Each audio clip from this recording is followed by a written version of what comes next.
Hey Ruby, welcome to 3 minutes of ads so that I can disable pre-rolls for people.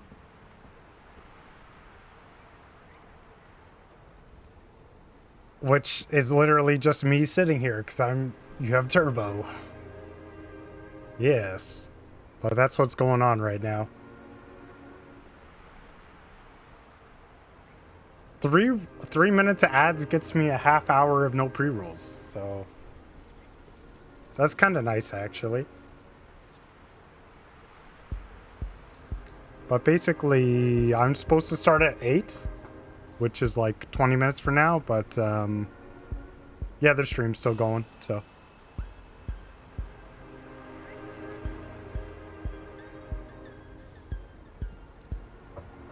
You run ads when you go to the bathroom, don't you? It's a good time to do it. People who have ad block on anyways don't see it, so like literally it doesn't matter that much. I don't know. Yeah, it's kind of hidden in the stream manager thing that I literally never use. So I could see why you forget it.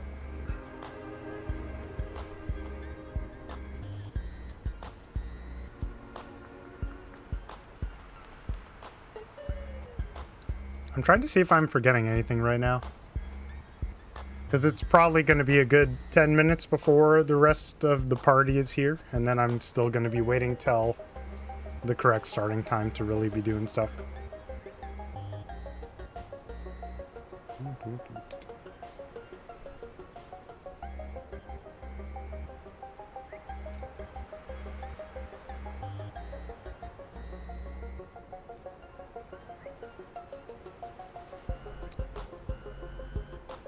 I wonder if there's a way to put it in OBS, because I mean, I just look at chat through OBS, and I really never use any of their buttons. Like most of the commands, I just type in manually, actually. Hello, IMB. I am the Voltorb tamer. This Voltorb is very alive, and I should turn on my controller.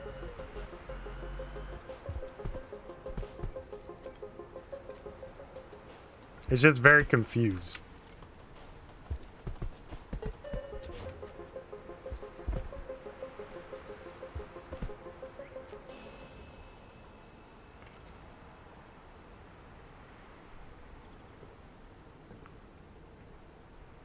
Yes, I'm going to try to wow all these people who normally don't watch my stream, who haven't seen this before, are going to be like, whoa, what black magic is this?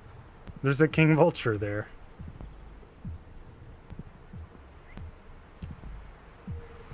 Yeah, exactly. It's like a concert.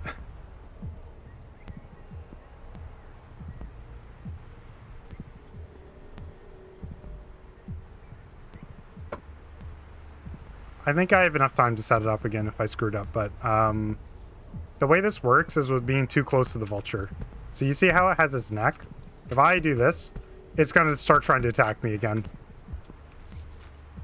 Okay, this vulture has decided he's not participating.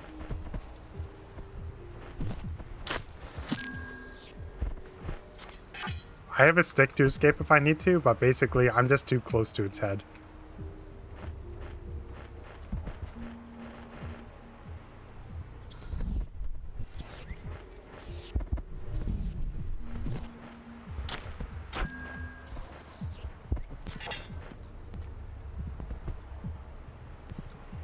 Thankfully, this guy has a lot of health, so it gives me a lot of time to do this, to set it up correctly.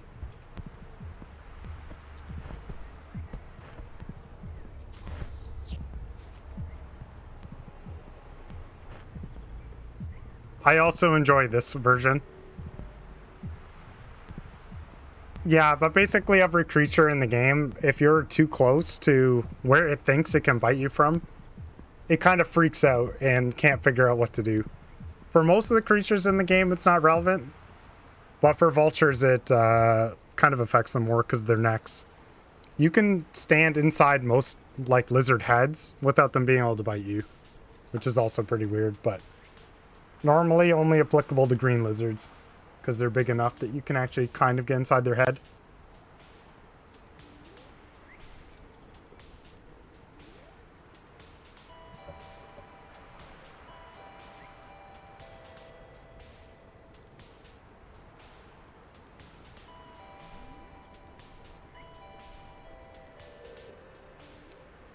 But yeah, I'm sorry. I'm just waiting for the rest of the stream to get here. I don't know. Do you have anything to ask me about? Oh, so Ruby, you might find this interesting. Basically, during the developer stream today, they announced a big Rainworld DLC. So, it's actually officially on Steam now. And will be existing at some point.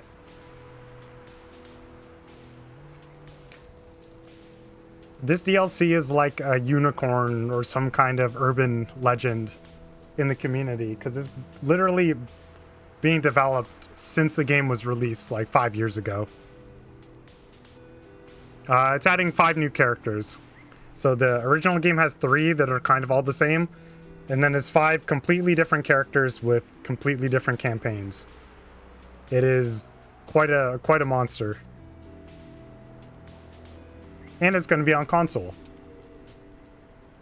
which is important for some people.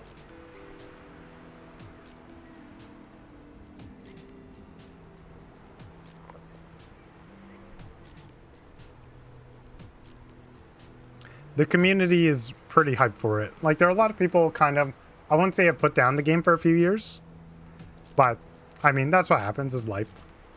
And they will likely come out of the woodwork for when this expansion DLC thing is released.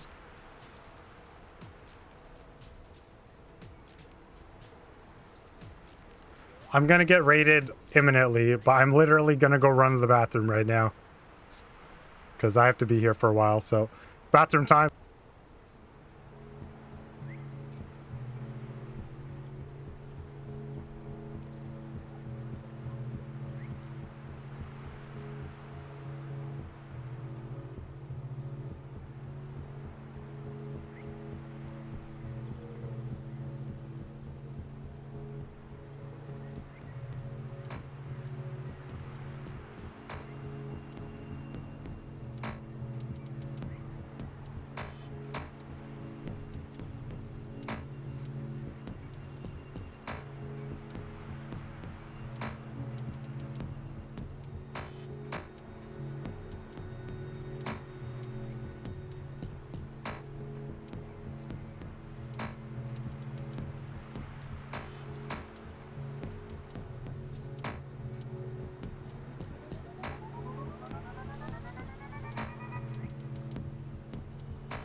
I need a way to, like, introduce that I'm actually existing again instead of just coming here and loudly talking. And also, the starting soon video is too loud, so you probably can't hear me. There we go. That's better. But yeah, hello everyone. I will be starting soon, not quite yet. I am going to be waiting until, whatever, 10 minutes from now until I start my skit. that, of course, I have spent a long time practicing for. Of course, I didn't just write my script literally today in the last 2 hours.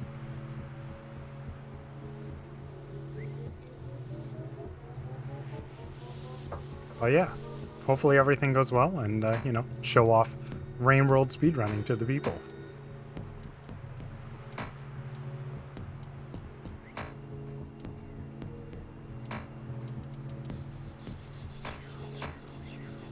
You did extremely well at the bingo, Ambi. I was very impressed with how well you did, especially because the start was super rough for you.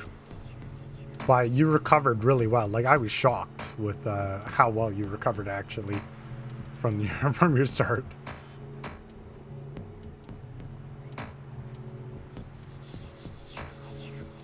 Hello, Iced.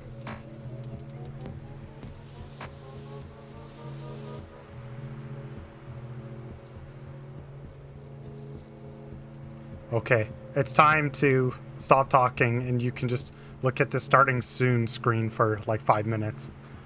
And then I will start speaking to the people because the raid is right about to happen and I have to close things. Oh, are they not raiding yet? No, they're not raiding yet. It's going to be soon though.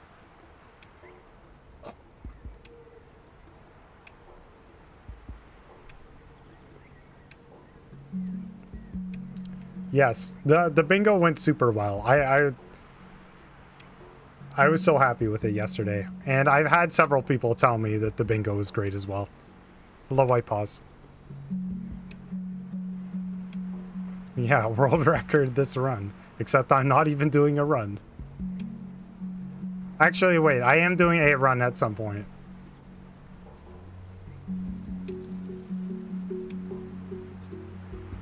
I need to set up OBS so that I can actually hear the video, so I have like some idea of how loud it is. Because otherwise I have no clue at all. Also, let's see. How long are pre-rolls off for? Can I still see that? No, I closed it.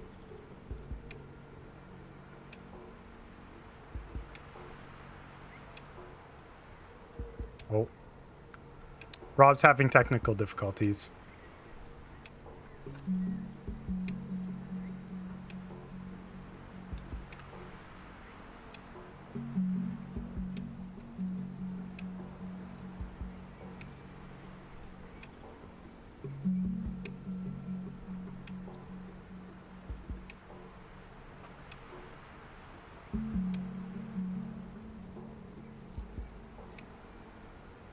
I need a few more of these starting soon videos. Like, I have a few ideas for them that'll be good.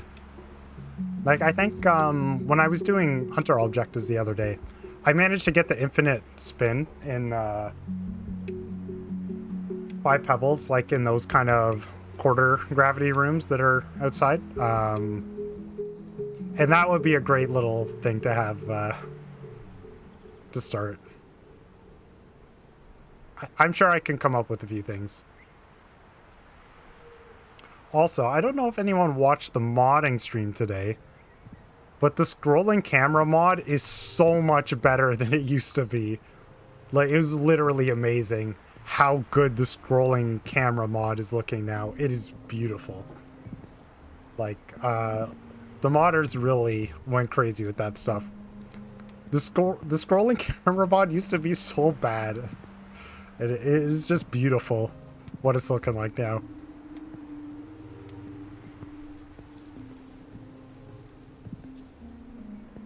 The old, I mean, I don't want to insult them too much, but the old scrolling camera mod was like if I made it, basically.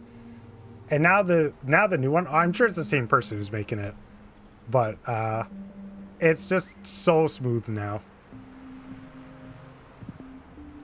It's just very good now. Well, I guess what I could say is, like, the game in general is really not meant to have a scrolling camera ever. Like, it's very much so meant to be a screen-by-screen game, and, like, the whole way the game is programmed. And so you kind of have to reprogram really core parts of the game to get the, in like the rendering, to get the scrolling camera to actually work well. So the game was kind of more like re-rendering things as it goes, which is more like what a normal game does. So like the old one was, I guess I would say, very choppy. Like it was just wrong sometimes. The new one is very smooth.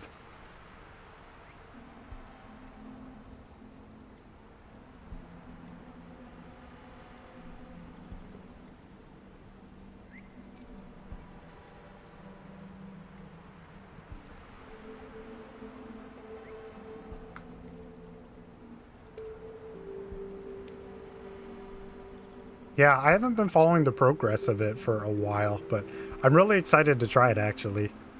That mod is going to get me to start playing mods, literally. It's just to have the scrolling camera. I think the other scrolling camera mod literally was only left to right as well. It did not do up and down, if I remember correctly.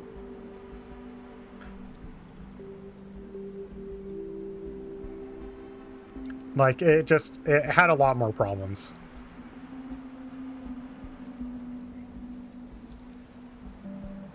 And also, some of the modded regions now, Substratum, looked really cool as well. I've been meaning to do Concealed Garden for, like, almost a whole year, basically. But, or not a whole year, like half a year, but... It's mainly because it's the Hempamaz region, and he's sort of like...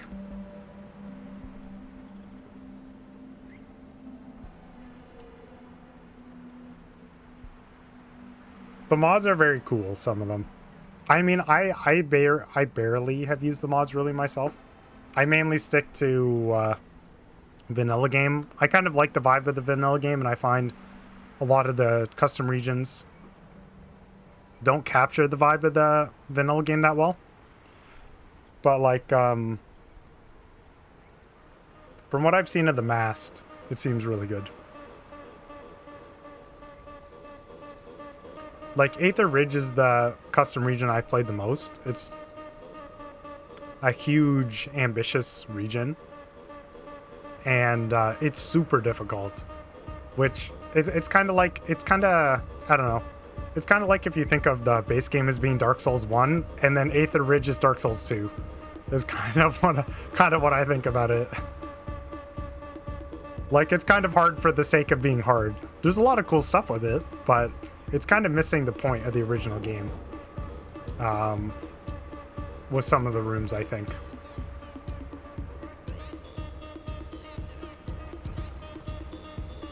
Yeah, Aether Ridge kills you. That's what happens when you go there.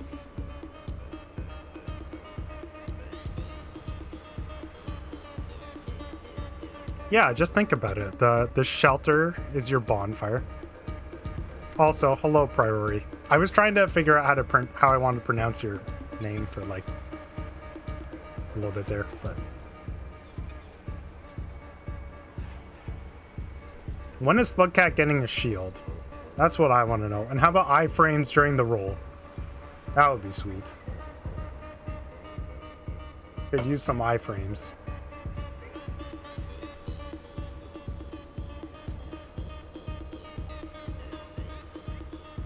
Oh yeah, true. The berry shield. No, Bloodborne Rain World is when you get the gun. That already exists. That's a thing.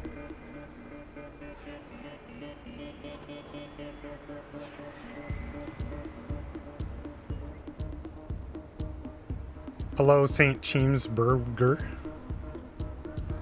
I will be unable to say hello to everyone when I actually have the whole squad here.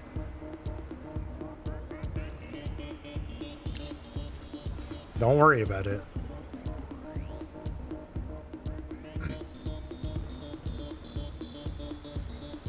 Well, I wish I had another starting soon video to play for you, because, I mean, everyone loves deer, right? But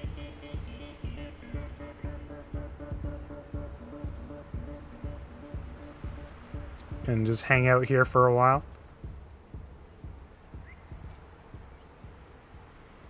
Ah, so you're back for the good old Good old, I guess, Downpour mod is what they're calling it, aka more slug cats.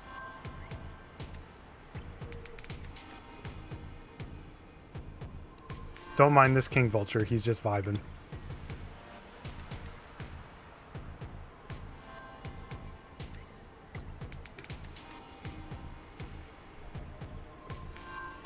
I wouldn't be surprised to see the game get a bit of a revival with Downpour coming out.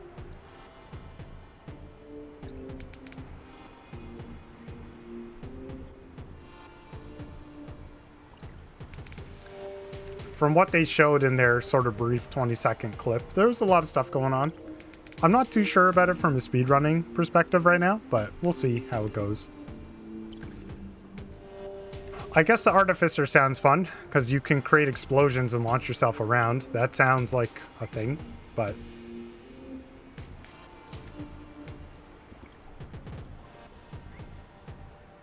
we will see how it goes.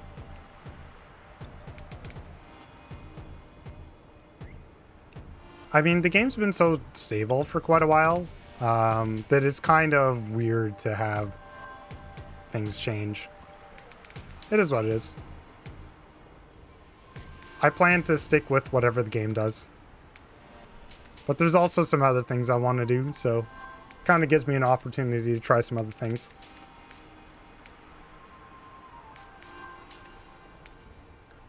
I'd love to try speedrunning some immersive sim games.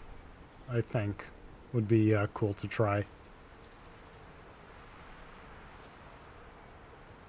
Nightcat's the drought mod, isn't it? Unless we get a new Nightcat. Yeah, Deus Ex, any percent. That's what we want to do. I bet that game's broken.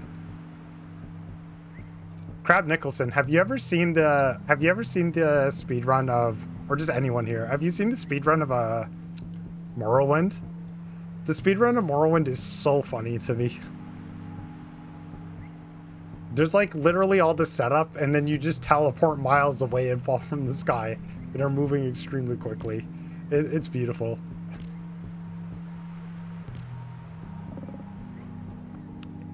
I think the whole game only takes like 15 minutes or something.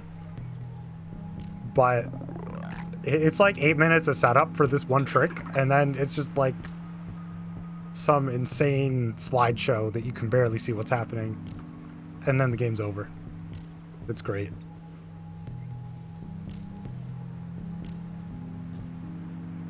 That's one of the things I liked so much about Oblivion, is that when I played it when I was younger, it was like more immersive sim-esque. Like there was the custom spells and things. Hello, Rib. Sorry, I'm just waiting for Rob to finish up still. I'm giving him a bit of extra time to do stuff. But yes, welcome. And also, I hope I'm not delaying anyone if they're here for speedrun stuff, but Rob's doing something cool, so he'll raid me probably within 5 minutes.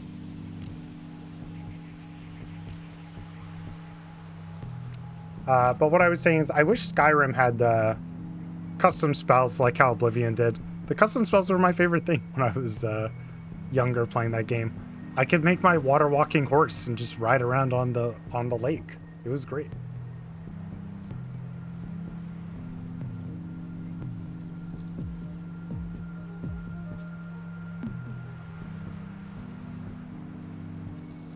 What I will say though is thank goodness for modders. They give so much life to games.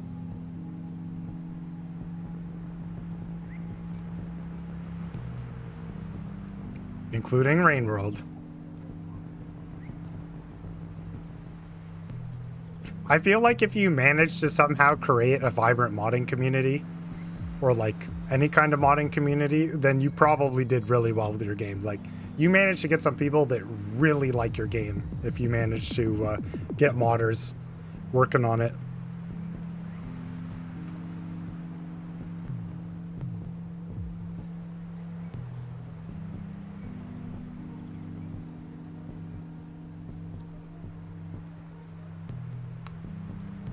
So maybe give you a sneak peek right now of what I'm going to do, but basically I'm just going to be talking for the first little while about some speedrunning things with the game in general and what's been going on in the last year. I'm going to do a tutorial run for any percent, which will be like a beginner route. So I'm going to be doing the easy version of the Guardian skip that is like the kind of hard to screw up version. And then I'm going to be doing Hunter all objectives, and then I'll let whatever is remaining of chat decide what they want to see that is speedrunning related out of, say, Pebbles or whatever. I'll see how late it goes.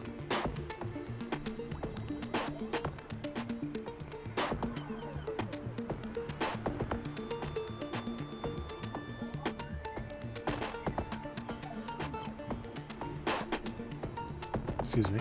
I can see why developers are like defensive about their games and things when it comes to modders, but I feel like there's a better way to go about it. 100%. Like, trying to be super possessive of your IP is just going to turn people off of you and make them dislike you, honestly. Like, it doesn't seem like a good solution to anything.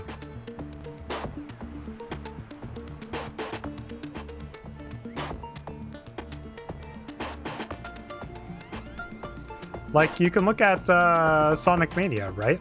Sonic Mania was made by a literal Sonic ROM hack creator. Sonic Mania is one of the best Sonic games that's come out in a long time, actually.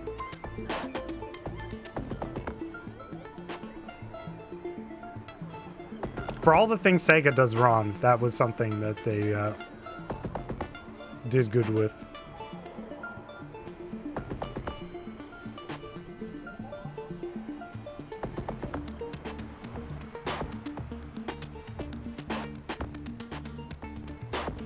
Okay, I'm gonna start playing the starting soon screen for everyone, because I need to hide this vulture so that it's a surprise and people laugh, okay? So, welcome to starting soon screen. I'm still here.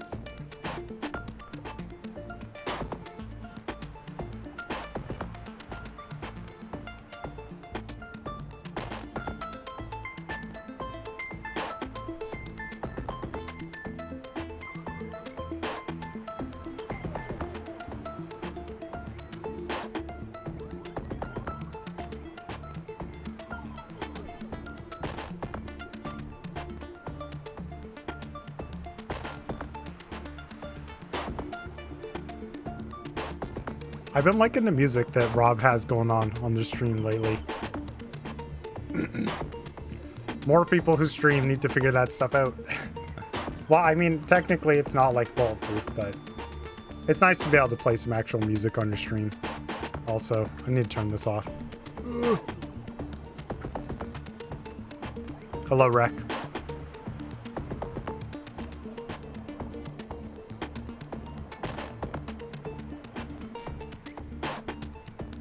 Yes, I just got it. I just got it.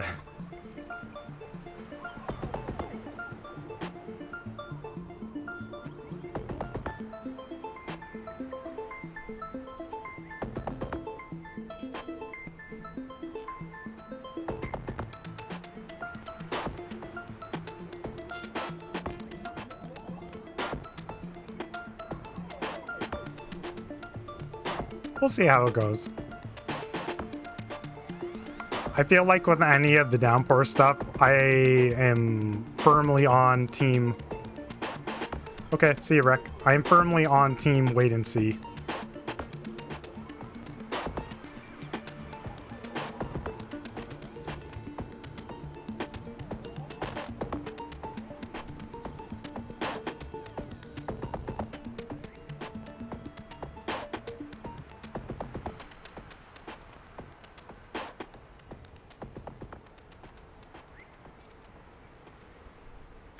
Man, I wonder if Rob managed to actually dodge the pre-roll cooldown that I tried to do.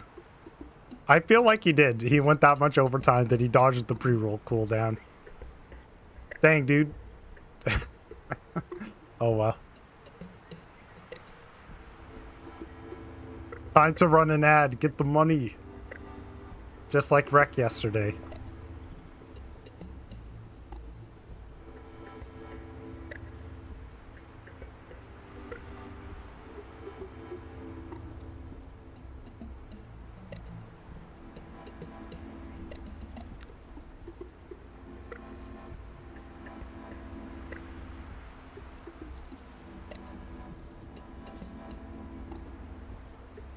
There's a certain speedrunner I watched that was rated by Ninja once. The first thing they did was run an ad. It was hilarious. They suddenly had like, I don't know, 60K viewers. They just had one. That was it.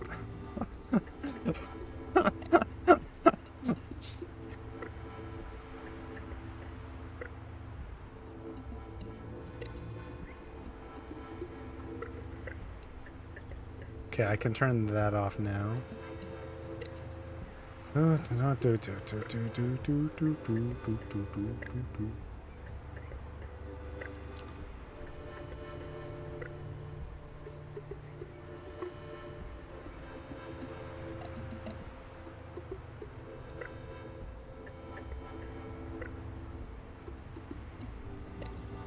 want to give points away. I want to gamble, dude.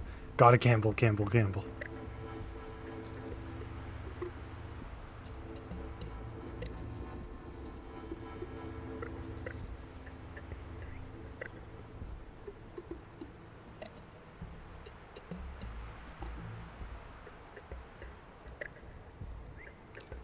The raid's not here yet, but hello everyone who's showing up from the Rob raid. I'm still gonna wait for a moment until I see the notifications here before I keep going. I think the points and the betting is one of the best things Twitch has ever done on the platform, actually. It's very smart.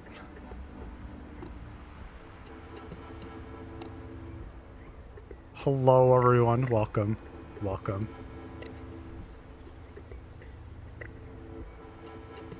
I hope that thing met Rob's expectations, because we demoed that. Hey, thank you, Cinder. We demoed that with Rob a few weeks ago, and just doing whatever football thing was really great. Actually, as a small group, so I hope the whole thing worked out really well. It looked fun. I just been sitting here jealously staring at Rob's stream the whole time.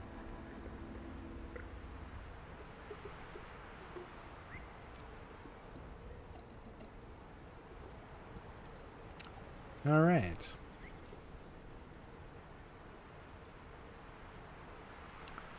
So let me see. How's this gonna go?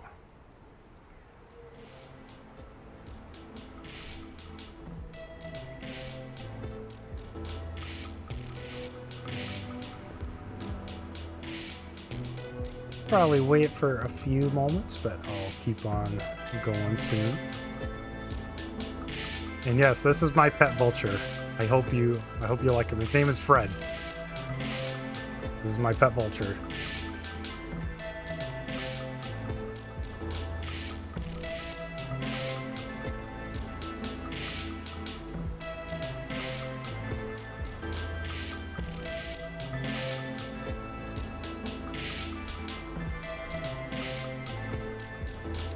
All right, I'm gonna do my spiel now.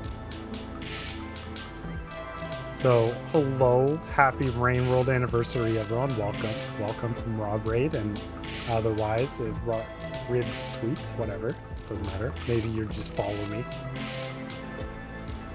I'm icetoblerones, and I'm hosting the speedrunning block for the Rain World anniversary this year. So, I'll just start off by saying, I know it's getting a little late if you're in Europe and whatever, so if you've been watching the whole day, especially, like I have watched James stream for a little while, so if you have to go to bed, don't worry about it. You can still follow me if you want to see me later. I normally stream earlier in the day, so don't worry about it. But yeah, happy Rain World anniversary regardless. A lot of hype for Downpour when it comes up. The other thing I'm going to say is that a reminder to get up out of your chair and stretch if you haven't done that for a few hours, because pretty much that's what I was doing before I pressed the on button for my stream. That's what I did. So I stood up for a couple minutes, so I would suggest doing that if you've just been sitting for a while. Sitting for long times is bad for you, so please don't do that. I want to say thanks to Riv Otter for arranging the entire event today and asking me to participate. Very happy to be demonstrating Rain World speedruns and whatnot.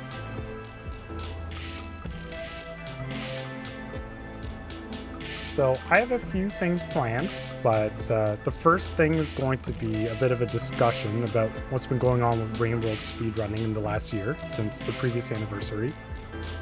The next thing I'm going to do is a beginner tutorial / live Q&A of any percent for this game. I'm really hoping that my tutorial encourages some viewers to give it a try. I think RainWorld's a good game to get into if you play the game and like it and you're looking for an excuse to play the game more. I think it's a good thing to do. That's the main reason I speedrun the game. It gives me an excuse to keep improving at the game over time. It's fun. It's also it's nice to have something that like kind of is testing you. And so after that, I'm going to be doing a Hunter all objective speedrun, which you could also call hard mode glitchless, would be an alternate name for it. So I know a lot of people probably might be intimidated by the Hunter all objectives run or whatnot, but we'll give that a try. Hopefully it goes well. I did one yesterday and it did not go that great, so we will see. But I still made it to the end. I'm always going to make it to the end, but we'll see how the time goes. Also, thanks for the resub, Rob. Okay, so kind of have laid out what we're doing here, but a bit more of an introduction of myself. I currently hold the records for Pebbles and 100% for Survivor. I previously held all of the any percent records, so Survivor, Monk, and Hunter, for quite a long time. And then it was only recently in the last literal like 2 weeks that Hunter any percent was taken by Somethingus and Survivor any percent was taken by Haborp. That was very exciting for me to have some competition with these categories, actually. The other thing I want to say is shout out to Wobbles for being the reason that I even bought this game in the first place. Wobbles streams were really great. I miss them. So I'm sure anyone who score runs the game probably has the same feelings about that. Alright, so talking about the anniversary last year. Last year, the anniversary event for speedrunning basically was an any percent race, followed up by a few separate streams going on. But at the time, it was just Iced, Hempamaz, and I were pretty much the only active runners. Haborp was around, but not really as active as we were. But since then, I think it would be nice to go over the history of RainWorld speedrunning.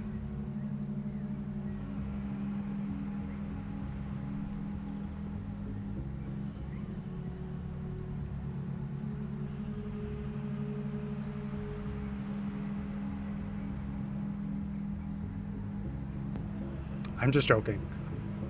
But I am still going to shout out some of the runners that have made a significant contribution in the last year.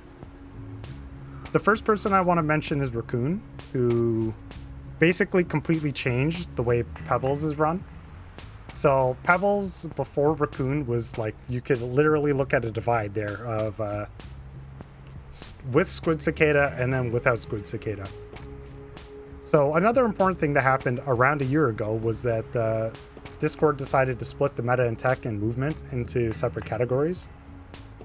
And so a lot of stuff actually kind of was developed in the movement discussion in the last year. And Raccoon made use of a lot of that stuff with trying to do Pebbles runs. Mainly because Raccoon hates Squid Cicadas. That's just the way it is.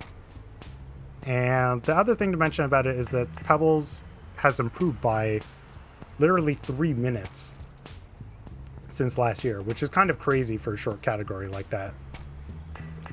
So the next person I want to mention is Haborp. Haborp started with Moon percent, which was late 2020. And something I've always found with watching Haborp's runs is that it's very impressive their ability to come up with strats that are things I would have never thought of. Like, it blew my mind to see them specifically bring a Batfly with them through garbage to avoid leeches grabbing onto them. Was one of the smartest things I've ever seen, actually, for RainWorld runs in general. And Haborb is the one who got the Survivor Any Percent category. With time of 12 minutes 51 seconds as of a couple weeks ago. Very, very nice. So, next person I want to mention is Rec, or Rec 5 million, or whatever you want to call them. Rec 5 million has the record for Survivor intended percent and Hunter intended percent. And the other thing I would say about Rec is he's one of the two runners who's really focused on Hunter runs and made them way better. Hunter runs were neglected, I would say, for a long time. And that was up until this past year. So it's been really cool to kind of monitor that. And then the other runner who's been going crazy with Hunter runs is Some Dingus. I realized that I meant to do this. So let me see here. You're getting this. And you're getting this. I hope all this is working correctly. Okay. So I'll just show you this because it's funny to me. So Hunter Any Percent, Some Dingus. Pebbles Any, or Pebbles Hunter, Some Dingus. Pilgrimage Hunter, Some Dingus. 100% Hunter, Some Dingus. Yeah. Someone needs to take some records from this man.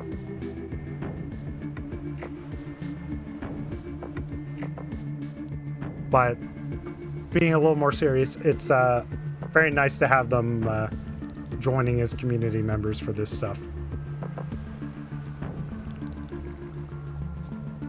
And so the next thing I want to mention is the bingo event from yesterday, which was run by Ice37. And I normally mention that the reason that Rain World speedrunning still even exists, I do not understand. The reason that Rain World speedrunning still exists in the state that it is because of Ice37. And this very, very great bingo event from yesterday. And I also want to say thanks to all the runners who are in the chat now, or whatever, if they ever look at this VOD, for participating. The event was good because of the runners. And also the production that Ice did, really.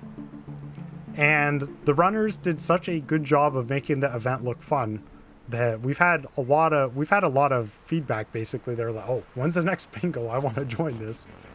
So that's really cool to see. I can also mention that White Paws, who basically just started with Rain World speedruns relatively very recently, did also quite well in the bingo. They got second, so that was really cool. All right. So everyone who's sticking with me here, I'm just going to rearrange my stuff here.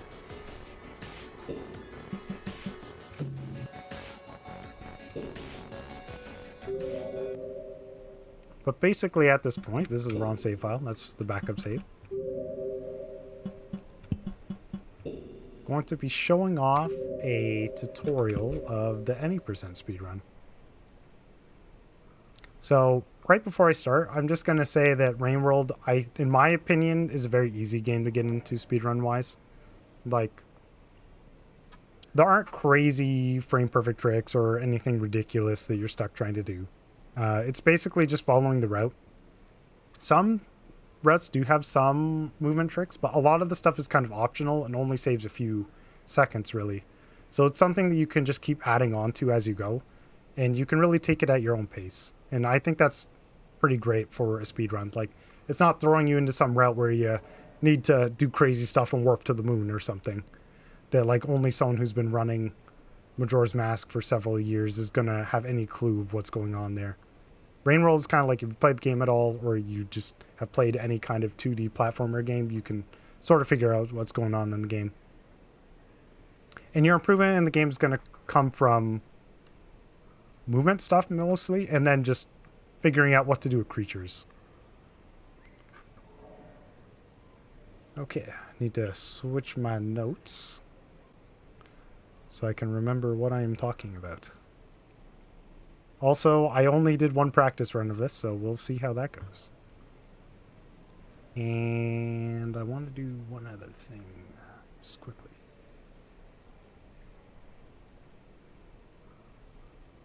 So the other thing is that if you're asking for, if you want to ask questions about what I'm doing, please feel free to do so. It's kind of the intention of this. Okay.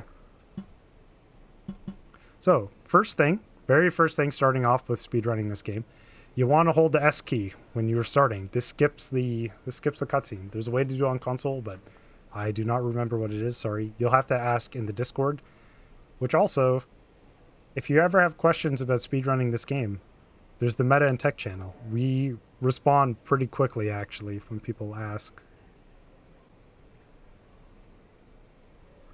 A few other things, if anyone is actually here who's completely new to Rain World for some reason.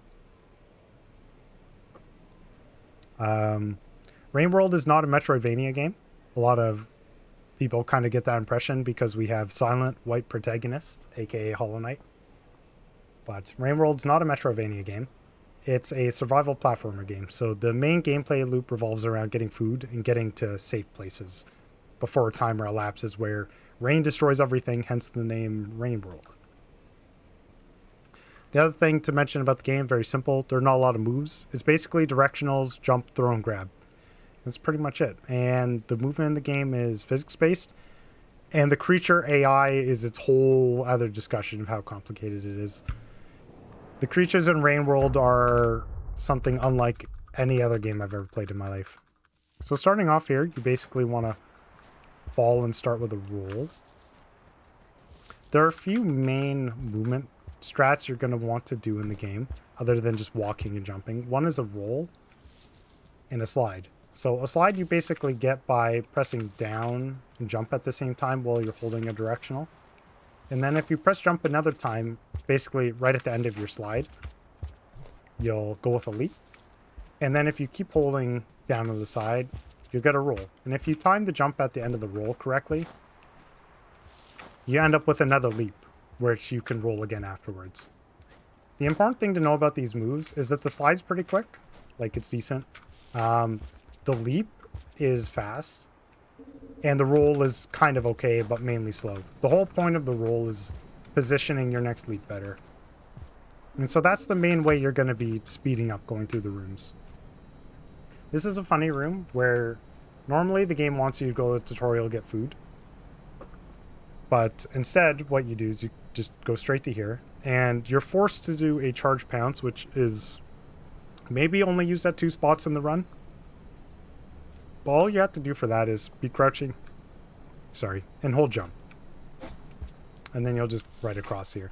If you use any other means of trying to get across here, like say you do some kind of funny, like if I could manage to get this funny roll across. Oh, okay, I dispelled the wall. There's normally a wall here that makes you, you have to charge pounce. But I guess the wall was dispelled once I got through it once.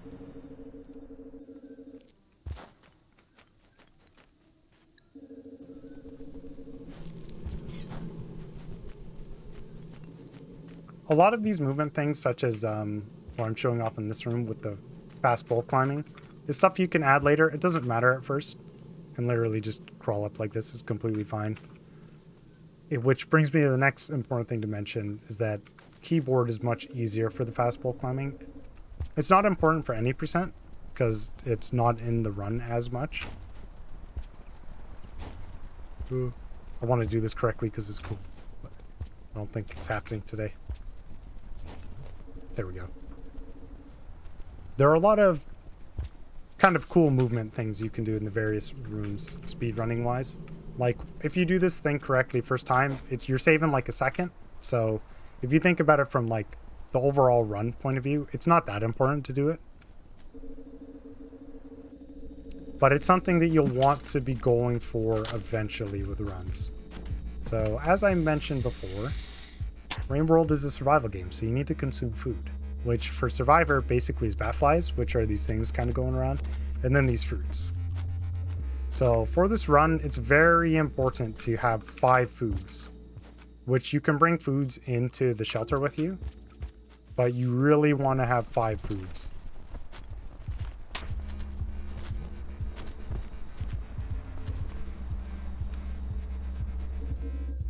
Because that will lead into one of the most important glitches for actually doing speedruns of this game. Basically every category. And the other thing I want to mention about doing this right now is it's just kind of the general route is the main thing to be focused on. I'll have some more time in the shelter to kind of address specific things, but kind of just want to go there right now. And yeah, actually something else in particular I wanted to mention. This is kind of a bad situation. Something else in particular I wanted to mention is, ooh, scary. Oh. Oh, tutorial over. No, I'm just joking. You'll be able to see me go through this a lot faster this time, because I think I mentioned everything I needed to. No, this is fine. This is good. If I was smart, I would have avoided that, but I was trying to be lazy and stall for time.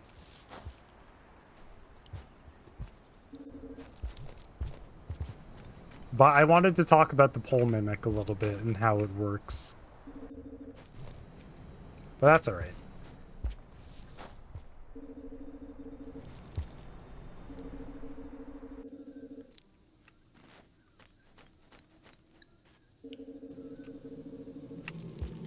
Hello, Wooden.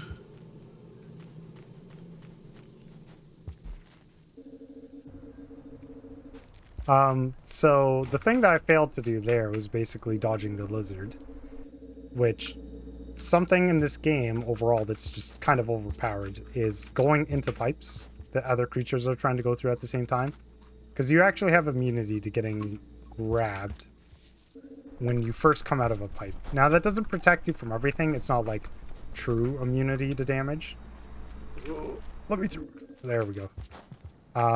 But it's quite strong for the lizards, at least, that they cannot grab you.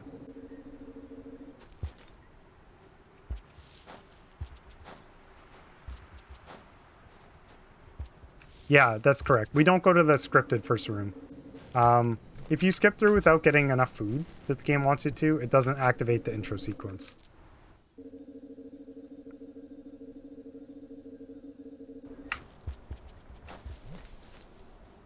So, with the pole mimics, basically when they're in the state of being kind of angry, if you're anywhere near them, they'll grab you. But once they're calmed down, if you just hold across with them, like not up, so don't actually grab onto them, then you can just walk past them. So there's one here, you can just walk past. This one's a little agitated, but just walking past was fine. Okay. And so now I'm going to eat these 2 foods, and I will take a moment to try to answer any questions that you might have right now. So I might have missed some things, but if you have questions about anything I've done, this is a good time. Because I'll basically be moving on into the second phase of the run after this. Yeah, the pole mimics are scary. You just have to, you know, don't hold up on your control stick or whatever with your key. Because if you grab them, they get mad and then they try to get you.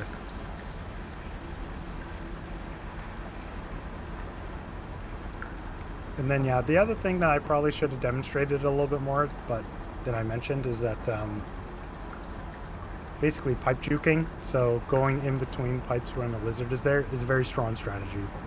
And you can afford to be patient in this run. So the next thing I'm going to do is the second most important glitch in this run. It's called karma caching, where basically you can increase your level here, which this is referred to as karma. You need karma to advance in the game. This is what makes it a survival game, because if you die, your karma goes down. But this game has another mechanic that's called starving. So if you load in this state where this is why I needed 5 foods, so I have 1 right now, or if you just hold down, you will activate a starve rest.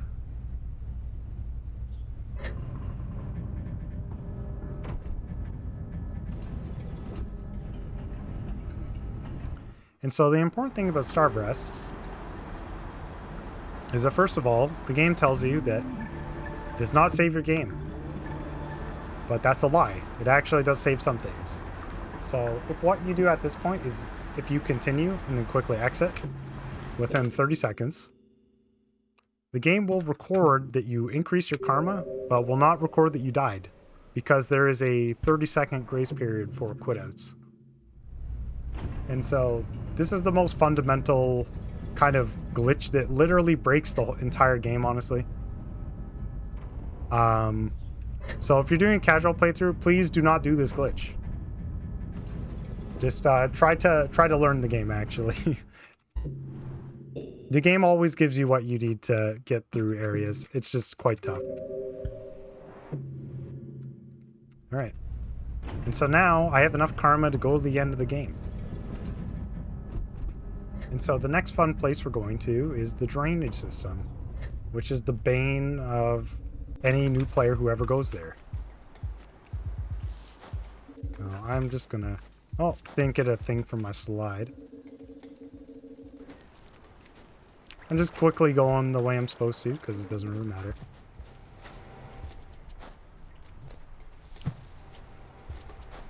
Basically, the way the water mechanics are in Rain World's a little unintuitive. So I'll hopefully go over them in a way that makes sense to people. Also, gates are very loud. I'm sorry. But basically, if you can tell from the name, drainage system is like a predominantly water region.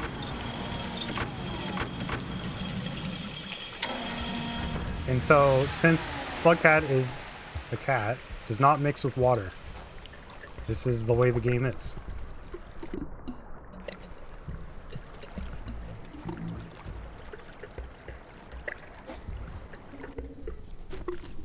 Boing. So, for a lot of these rooms, like in this room, if you're a beginner, I would suggest to just charge pounce across the whole way. And just wait out the lizards. They will fall. They hopefully will fall. And so now, the most important thing about the beginner route is to, first, do not go down. Don't go down any of these holes. Go this way. Do not fall down the holes. Go up here. This is crucially important for later. If you fail to do this, your run is over and you need to reset. Or you don't need to reset, but as a beginner, always do this. So, that creature I picked up is a squid. There are two of them there, by the way. You want the alive one so that you can store it in your stomach pouch, essentially. Which sounds weird and gross, but that's the best explanation I have. Also, this axolotl can sometimes be in this pipe. I suggest kind of hanging out where it can see you, and then falling into the water to go past it. And so, now talking about the water mechanics a little bit. Contrary to Mario, or mainly any other game with swimming, you do not want to use your action under the water while you're swimming. If you're around swimming like this, happy Slugcat, and then you start using your action, you will drain your air extremely quickly. So you want to avoid that when you're free swimming at all costs, which your action is jump. But an exception to that is when you're in pipes like this, if you press jump at the corners, this is something that applies always in the game, but if you press jump at the corners, you get a boost going around.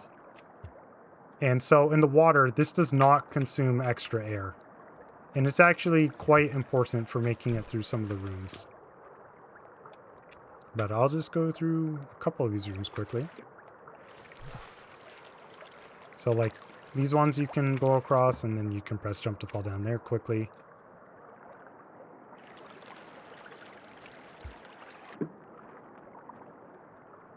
It's kind of rhythmic once you get the hang of it.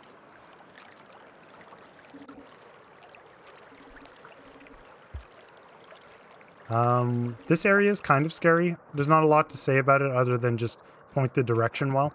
And don't panic. Don't press the jump. If you bump one of the walls, you should go back. This spot has killed many players before, but a very reliable strat here is to kind of you don't really hold down. You kind of get your head to here, and then you hold sideways and up. So I'll just show that again. But if you hold straight down here, you'll miss the poles. So you just want to get far enough down that Slugcat's head is poking out. And then you hold to the side and up. And you'll always grab the top pole there. So something else that's important to mention and relevant coming up is that this boost around corners also works when you first enter a room. So you can see that when I boost entering this room, basically I just press jump when I first enter. I end up sliding right against the wall instead of just kind of like crawling in slowly. And that also works with these in-room pipes.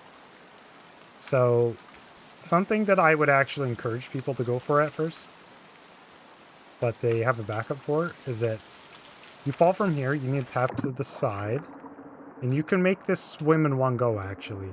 If you're not feeling confident with it, you can always go up in that previous room. Like, I can go back from here as well.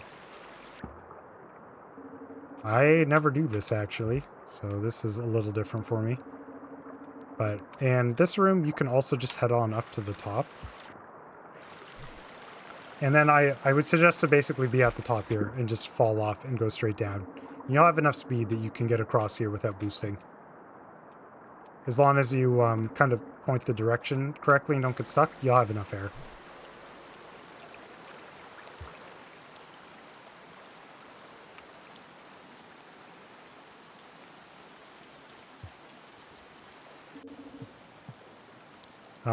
I use the throw boost to slide here pretty much all the time, but a lot of stuff is kind of like additional things to not worry about at first.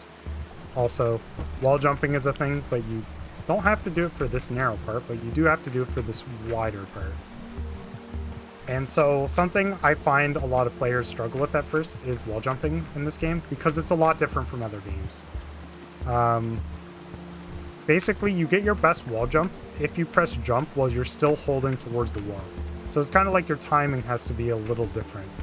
So you want to press jump while you're holding towards the wall still, and then quickly switch afterwards. Will give you the best timing. You can also just charge bounce across here, or literally jump, but I'll charge bounce because I'm a chicken.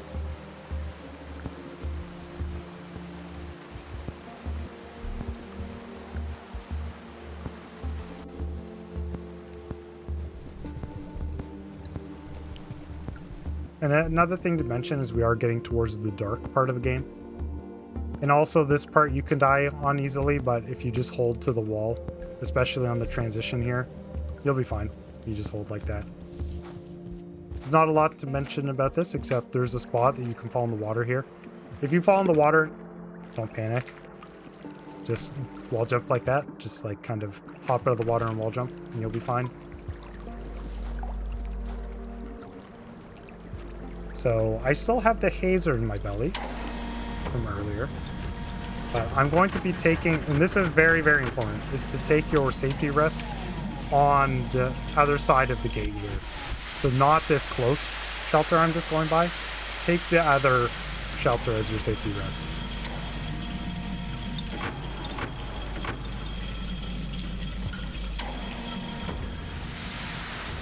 Also, there's food here. There are 4 fruits. So you can just jump up, eat these ones if you want. Don't really need to eat both of them, but whatever. And you can just go straight in the shelter here. I would suggest that you spit up the hazer, but that's just a bad habit I have, and also paranoia. Ooh, spit out the hazer. There's a certain glitch that you can end up with if you rest before this region, and you go straight to the end, your game will crash, actually, which is a bit of a funny glitch that happens. And because of that, I always spit out the hazer. Even though I think it doesn't matter, but don't worry about it. You can. I'm pretty certain you can just leave it in your belly, but I just do it out of habit. So from here, we're entering filtration system, which is a bit of a spooky and dark place. There are a bunch of enemies around here that are extremely sensitive to sound. And so with that knowledge, you need to use that to your advantage here. And also, you need to use your ears for this region as well. Because you can actually yourself kind of listen and figure out where the creatures are if they do show up.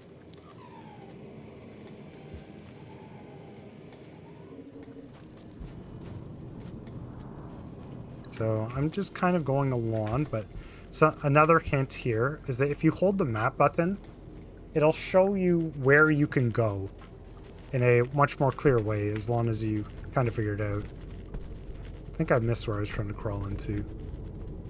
These moles are crazy. But basically, holding the map button is a good hint. This also works in Shaded Citadel. It's something you always want to do. And something also very neat I want to point out. So, okay. First thing, crawling doesn't make sound. As Survivor, it's totally silent. But if you watch where Slugcat's eyes are, you can see that Slugcat kind of looks towards where moles are. So the moles are both over to the side there. Kind of ahead of me. There's one that should have lit up ahead of me that I didn't see. Okay, he's kind of walking across. So you can see his eyes, right? Are looking towards moles are. Oh. Yeah, I thought there was one there. That's alright. There was one mole that was kind of stuck in a corner. Ooh. Don't come this way. This place is very bad for newer players at the game as well, but it's because there are these little hints that you need to use. Like looking at what Slugcat's looking at. And also just using your ears, which honestly is kind of a hard skill to really develop. But it's something you can get used to over time. And so now we're heading to the part of the game where you cannot die, except for fall damage.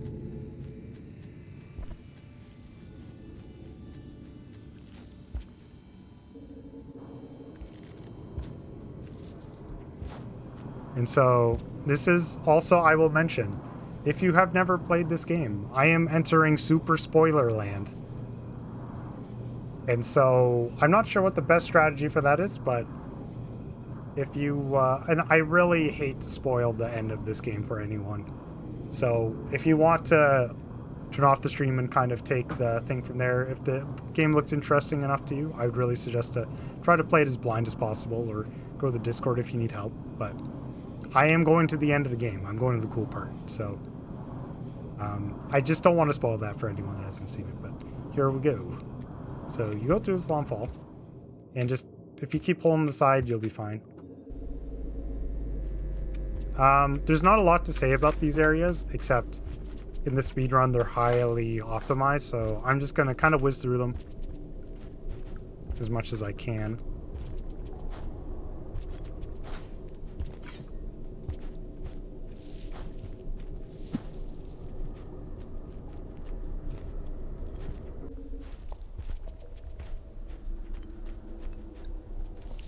But basically, all these kind of room-by-room strats, you can kind of just watch a VOD and get an idea of what I'm going for. Or check it out when I'm streaming it and ask me, and I'll tell you what I'm doing in these rooms. Actually, this is an important room to mention. If you're just starting, you're not going to do it literally slide there. What you're going to do is you're going to get on top of this. You're going to charge bounce across. That's what you're going to do. Do that. Don't try to replicate what I'm doing there. Do a charge bounce.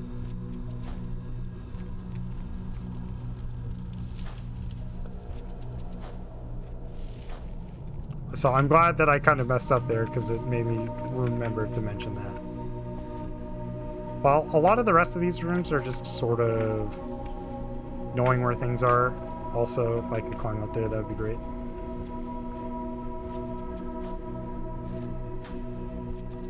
Doing the Havorb roll. Strategy forever named after them. Okay, and so now that everyone who doesn't want to be spoiled has left, there's a certain thing that prevents you from finishing this game if you do this. Because you're probably thinking, like, why don't you just go to the end? Why doesn't everyone just go straight to the end? Well, there are these creatures called the Guardians. And the Guardians stop you from cheesing the game. But if you do the movement that I'm going to attempt in this room, and I got the despawn, the Guardians are now not there. Very good. So I will just walk up here and show for you that the Guardians are not here. So I come this way, and I look, and there's no one here. Wow! Okay.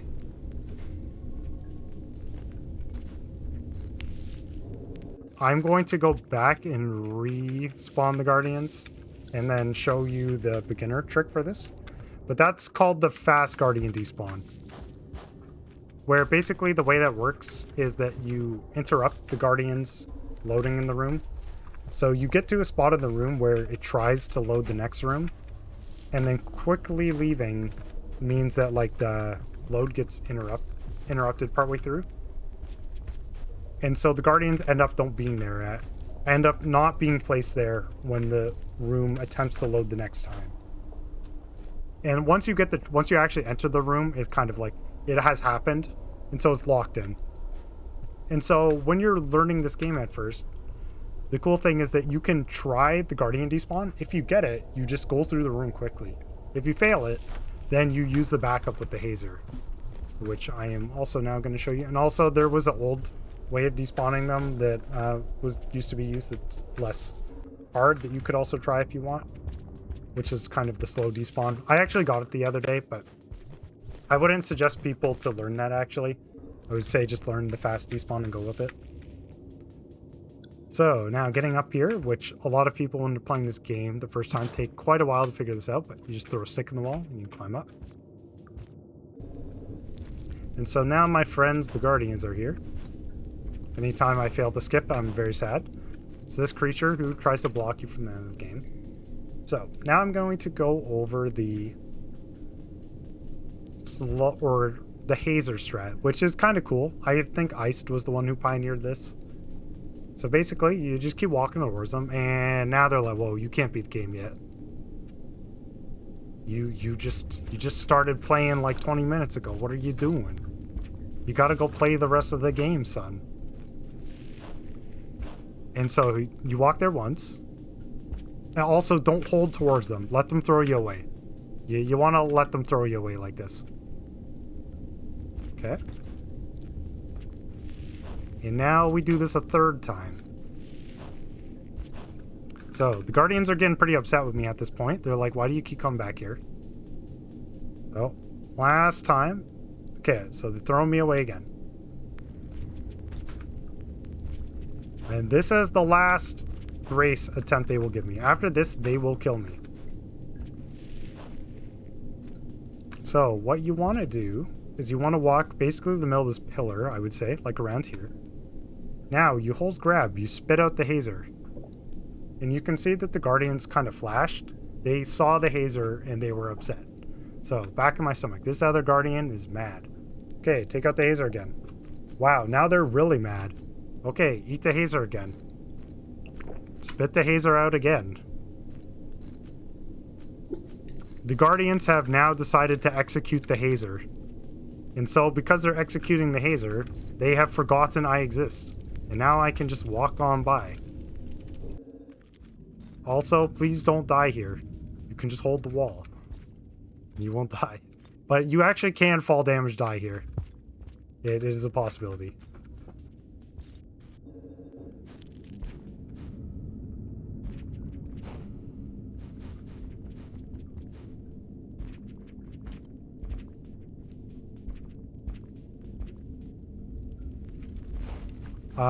The rest of this run, I would say, is kind of not worth showing off right now. You can figure it out later. It's not like a critical thing to learn at first. The record for this game for a long time consisted of jumping and throwing rocks like this. It's surprisingly fast here because one of the kind of cool things is that the gravity, in addition to the physics frame rate getting slower for like the kind of effect of this area, the gravity lowers as well. So doing throws or doing small jumps and throws actually makes you go pretty fast in this region. We have much cooler stuff here that we do nowadays, but you don't need to worry about that. Okay. I'm also just going to be right back very quickly. So I might just throw this on here. I actually am just going to use the washroom. But then I am going to do the Hunter All Objectives run. So I'm just going to leave this here for a sec. I'll just be back in a moment.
Okay.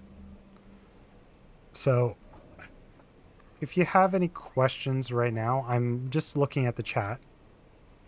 If there's anything someone wants to ask about that wasn't clear from that, now's a good time for that while I'm getting ready for the next thing I'm doing.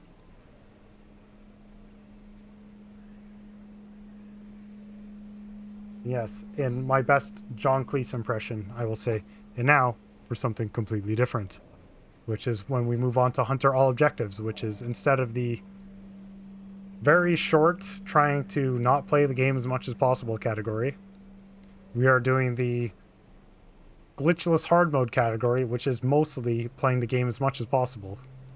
Although I guess Hunter 100% would technically be the playing the game as much as possible category, but I think Hunter All Objectives is something a little easier to wrap people's heads around of what's going on. And yeah, so the good thing about Hunter All Objectives, I'm not allowed to karma cache. It is banned. Not allowed. None of these cheating tactics in here, in Hunter All Objectives. I need to just rely on my raw skill of hiding in pipes to evade the lizards. And also a certain thing, which is definitely not a glitch. But yeah, I hope everyone's having a good Rain World anniversary. I'm definitely glad to be here doing the speedrunning showcase.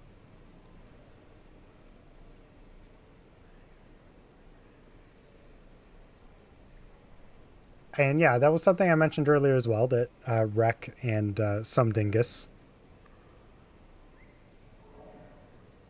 really have made a lot of strides in the Hunter runs in the last year. Like, it's really great. And honestly, I guess Iced has also had a few really good PBs in Hunter runs, actually.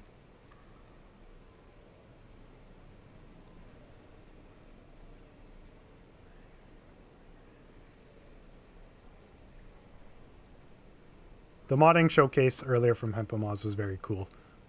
I was glad that I was able to catch that. All right, let's get right into this. This is definitely going to be less of a tutorial because, frankly, I have not prepared to tutorial a hour-long run to people. And so, spoilers again.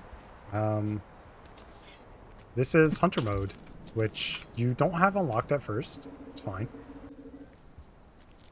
And honestly, the most spoilerific part's not until later anyways. Please tell me I'm eating. Yes.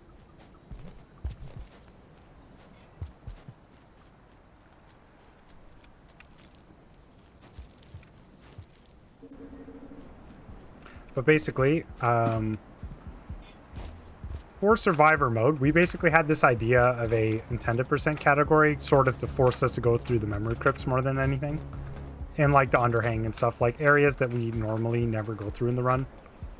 Because one of the problems in this game, sort of, is there's like a clearly fastest way of dealing with the game overall. And so there's some things left out, and that's also kind of the reason why Moon Percent exists, because honestly, the only speedrun that ever goes to Moon is 100%. And it never went through the kind of intended garbage wastes way. And so that's how we got the idea of making these other categories. Something also really relevant to mention about that is that if you're ever thinking, like you play this game, and you think of something that seems like a cool speedrun, literally just do it yourself. And if you show us a video of it and it seems cool, other people will do it, I guarantee you. Also, say hello to my mouse on the screen. It's gone now.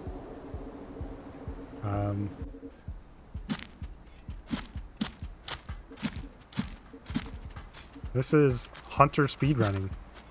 This is what it looks like. I'm stabbing centipedes instead of just avoiding them. And now I can't move because there are giant centipede bodies everywhere. Oh, that wasn't too bad, actually.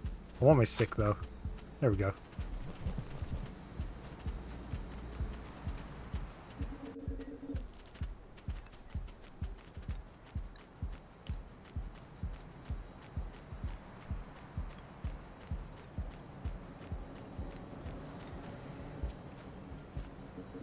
I think that thing is cooler when you can see my input display.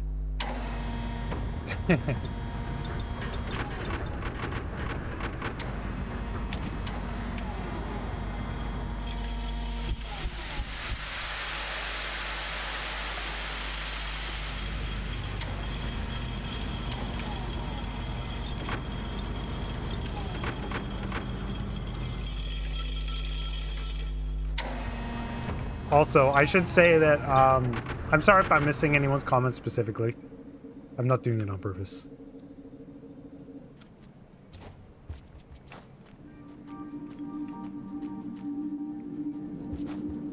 I'm just not used to so many people in my chat, so it's hard to actually read everything. And also, I'm pretty bad at reading chat while playing this game to begin with. But yeah, so this area is normally where I definitely would not choose to go to as Hunter. I really prefer the outskirts route, generally speaking, just for beating the game normally. But this way is too much faster to ever go the outskirts way. Sad for me.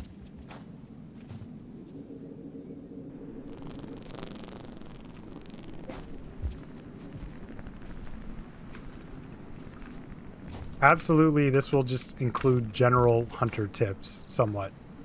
I'm not doing anything crazy in this run. This is a glitchless run. Ooh. So, something about white lizards, or not white lizards, but yellow lizards, is their bite charge is really slow. So a lot of the time you can kind of get past them okay. I don't like where this drop leg is. Just gonna do this. I'm just gonna wait this out. This wingipede's not angry at me yet. And I'll just go this way, because why not?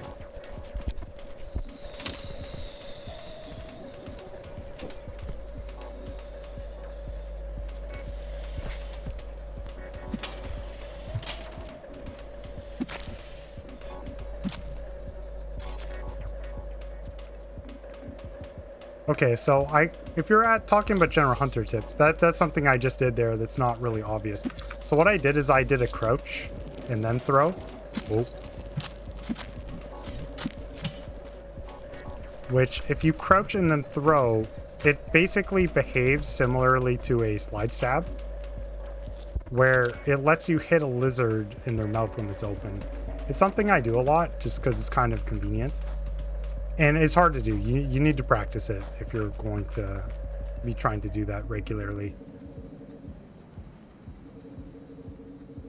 But it's definitely something worthwhile learning how to do somewhat. Honestly, the main tip for Hunter is stay away from scavengers. They are not your friend. That is the main tip I have. The last I think 3 runs that I've done have been really bad with the scavengers here. The mouse shot is not a guaranteed one-shot kill. It does like, I think 1.5 times damage is how it works. Also, I'm doing a starve rest here. But the thing about the mouse stab is that it's like a guaranteed, I think, 2-second stun for the lizard, so it cannot move, guaranteed, if you actually get a mouse stab for like 2 seconds, which is huge.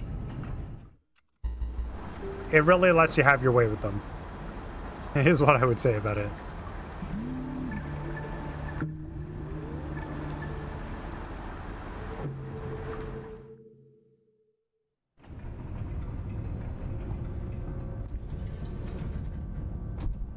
Alright, are we going to see some scavs? Fun fact being that scavs are not paralyzed by the echo effect. Scavs? Nope. Good. Scavs? Nope. Okay, good, good, good. This is what I like to see. Ouch. And so I am starving right now. But it really doesn't matter because of the echo effect. There are no creatures around here. Also, because I'm starving, I don't fast bull climb because that very quickly exhausts you and it's kind of a waste of time. Maybe do 1 there, but probably going to use up all my stamina. Yeah, scavs start out and Hunter is hating you. Alright. What does this one say again? Do you hear it, little one? No.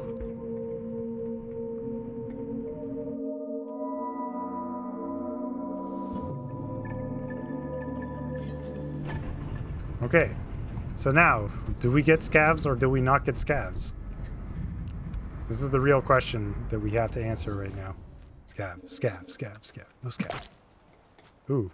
This is actually something... Do these... No, those only count as quarter pips, right, as Hunter? Oh, they do count as full ones. Huh. This is weird to think about, actually. This is kind of a waste of time, but, if I'm lucky at a certain part later, that'll be worthwhile, actually. Normally, I avoid fighting things in this area as much as I can. But that's an easy way to get food. Alright, I see no cyan lizards. This is a problem. Where are they? Hello? What is going on? Hello? Game? I see no lizards of any description. What is happening? Hello? Alright, I'm not complaining. Also, this is hard to do. Don't worry about it. It's over.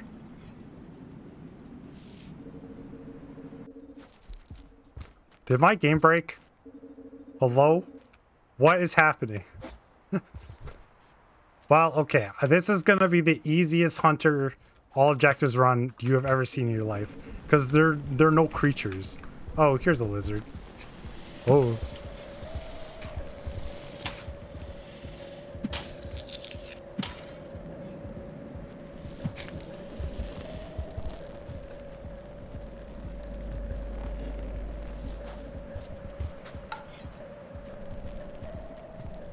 Well, at least there's one lizard.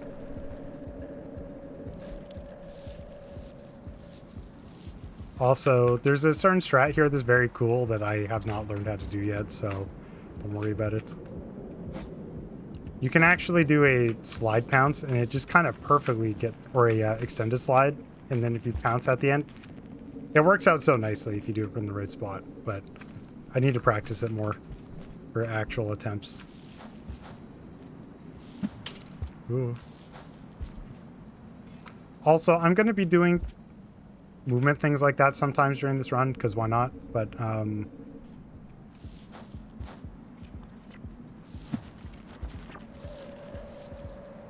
you don't need to do any of these things if you just want to try this.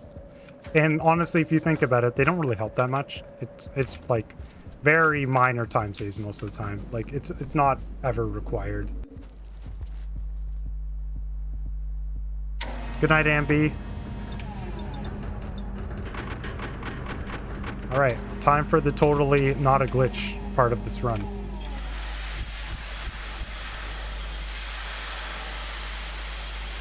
My username that is mine. This is Hunter All Objectives. Sorry, I know it says any percent on the thing, but it's just because if I try to change it, it's a little weird.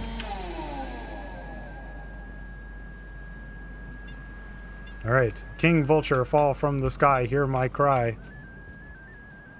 Please, King Vulture, fall from the sky, hear my cry.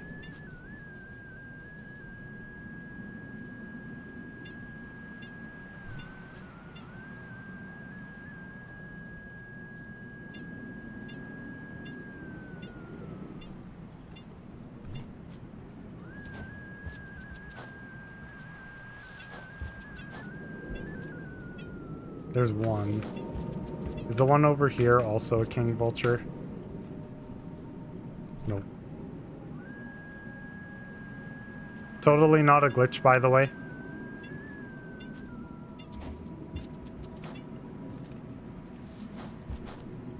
Which, if you want to know the kind of rule reason for why this is not a glitch, also, this guy's body scares me.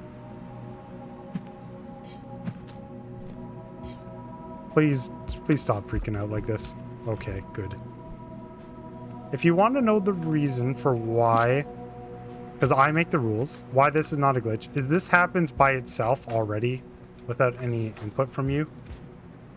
On occasion. Ooh. For a while, the record literally had me come in this room and the king just fell in front of me. I didn't even have to use the grub. And so because of that reason, I say it's okay to use the grub to kind of force this thing that the game allows for anyways. That was pretty slow for getting the mask, but it's fine. And also, if you haven't seen that before, the reason it happens like that is there's an echo that's a couple rooms away.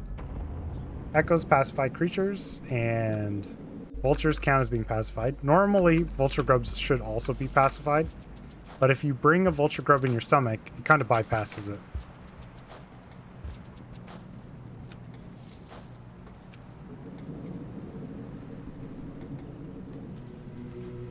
Oh. Okay. That hasn't happened to me for a while. I better not die again. And due to that, I'm going to be doing this extremely carefully. And by that, I mean, I'm just going to do what I did last time.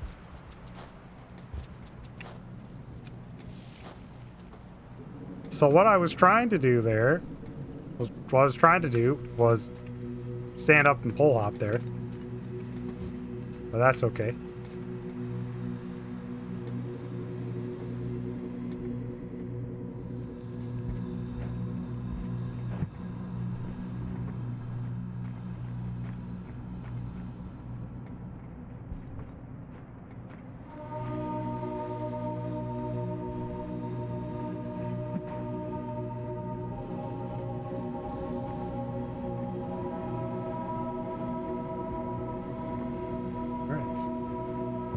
Nice.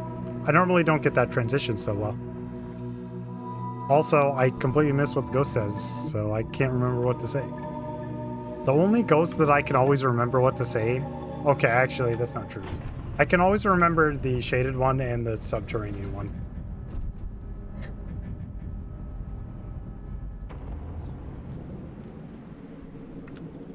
So, okay, the King Vulture masks are... If you ever see the vultures that have the harpoons, those are the King Vultures, if you know about that. They are a hunter-only enemy. You can get them in Survivor by lineaging, like a lot of the other hunter-only creatures. But the main thing about them is it scares lizards for far longer, which is very helpful in this upcoming part I'm getting to. Whoa. I actually practiced this the other day. Almost failed it though. Ooh. Yikes. Okay, that might happen a couple times. It doesn't really matter if I die like this. I have backups on backups on backups, so it really doesn't matter.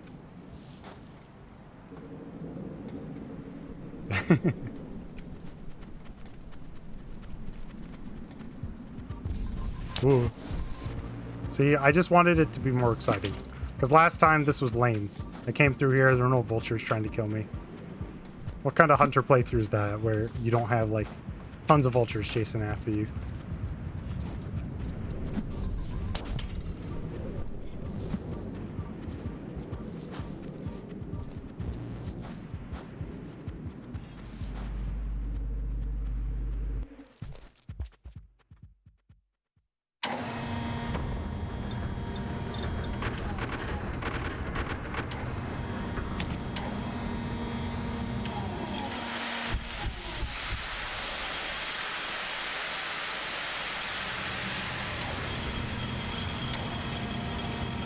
Okay, yeah, Nennefer is mentioning what lineaging is.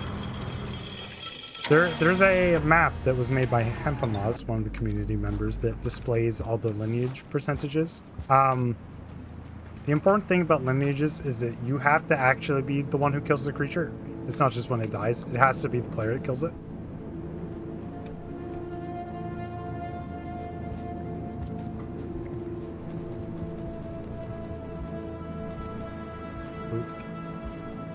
So if you've ever seen, say, a red lizard, red centipede, red spider in a survivor playthrough, it's a result of lineaging. There are a lot of other examples of it. There are some that are pretty funny. Like, there's some lizards that you can kill at the top of chimney canopy that actually become squid cicadas. Also, there's supposed to be a drop leg around here that I do not see where it is, so it's probably right up here. Hello, drop leg. It's funny where I'm getting this drop leg to show up lately. It's normally always in a certain spot, but apparently today it's decided that going there is good. Cool.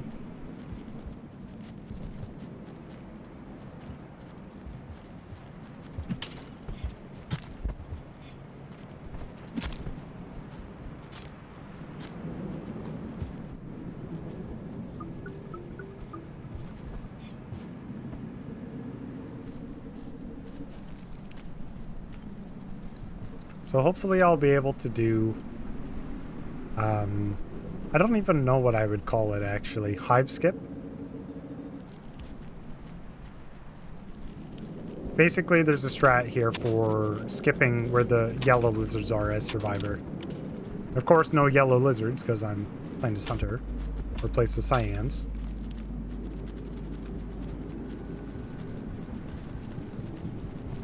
Basically, just throw that in there. Also, this is the most blessed stick spawn ever if I was doing a Pebbles percent speedrun. So anytime I see that, I'm like, shadows to Pebbles percent. And then what you want to do is jump up here, like that. It's pretty tricky, actually, to make that jump. Like, it's kind of like the maximum extent of the type of jump you can do. Oh, excellent. Holy cow.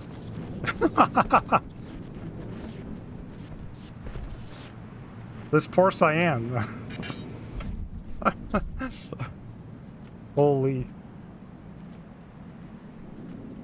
There's always crazy stuff happening in this game.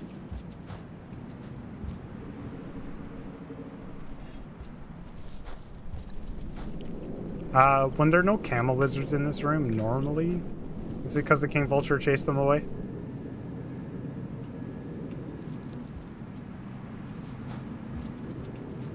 Oh, well.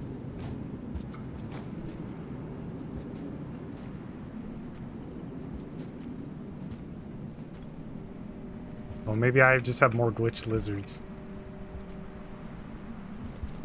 I wish I could figure out how to replicate this for later.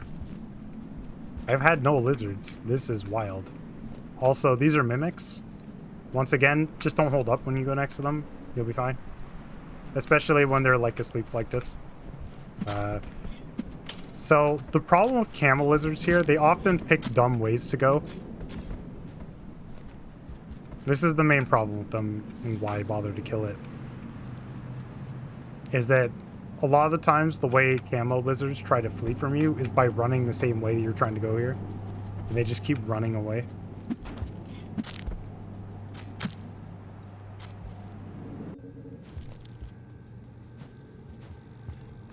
But now I don't have to deal with them.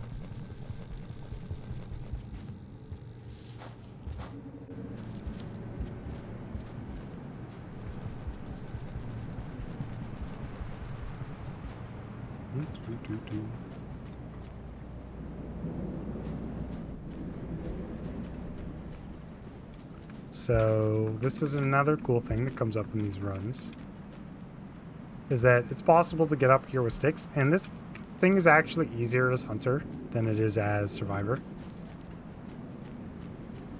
because Hunter has 2 sticks, so it lets you use the down throw spear to get up here if you're inclined.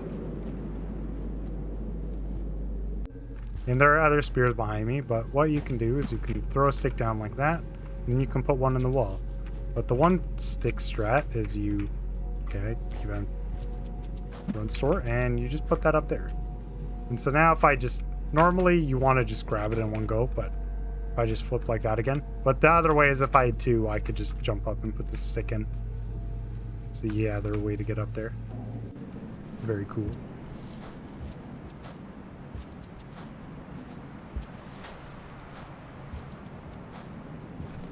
Also, this is one of my favorite rooms in the game for doing movement stuff, because it's just a huge room. It lets you go fast in.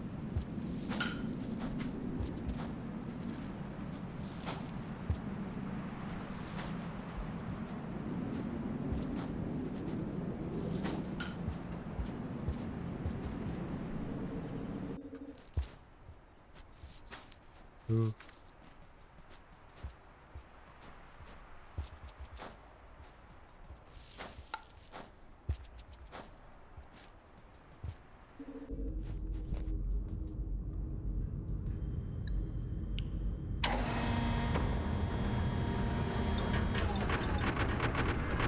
Good night, Jellycore. Thanks for watching. And also, Twitch has a follow function if you didn't use it. Oh, you did. Okay, never mind. Normally, I stream a few hours earlier, but I feel like I should keep going for a while. I want to at least finish this run. I'll probably do another category after this, honestly, but we will see what I decide to do.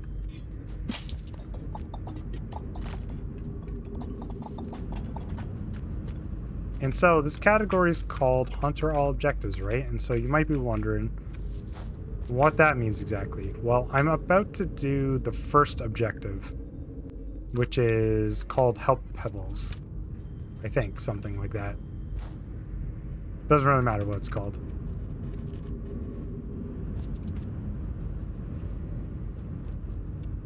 Also, this thing is the weirdest, most hard thing to do in the game, but I'm pretty good at it by now that I normally don't screw it up, hopefully. That was really slow off that pole, though. I'll literally go back and do it again. There.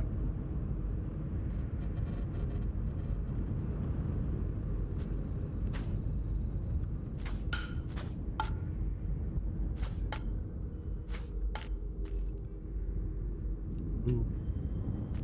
All right. We're at Pebbles Man. And so, by bringing this green neuron thing to Pebbles, this is the first objective.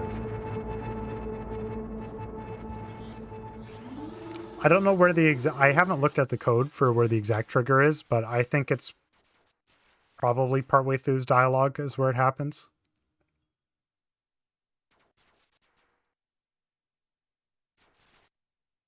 The thing about the down spear is very sensitive to holding either direction. So you need to be holding like directly down for it to actually work.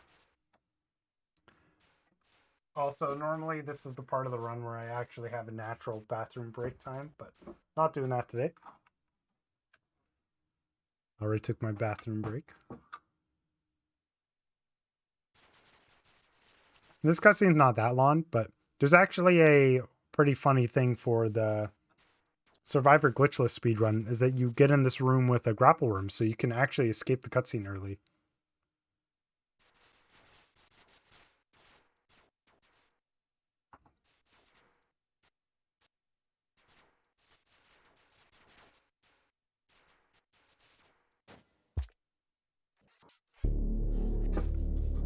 You can actually go through Pebbles' room repeatedly if you're fast enough at leaving. Doesn't get mad at you for whatever reason.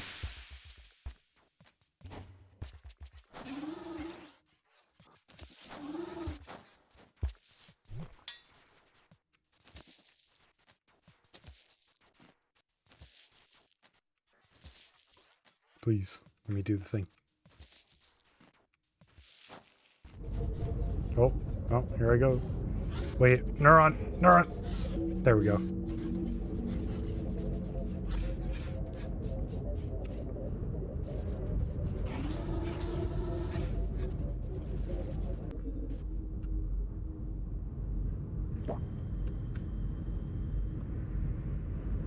Yes, Pebbles gives you 5 more cycles. That's why any kind of score run, you'll always visit Pebbles, even though it's way out of the way. Even besides the fact that you want to go to 5 Pebbles for the passage, but the 5 extra cycles is just extremely useful.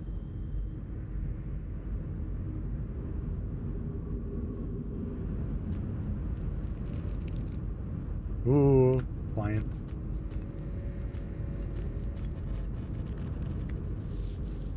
I always want to slide in this place, but I can't. It makes me sad.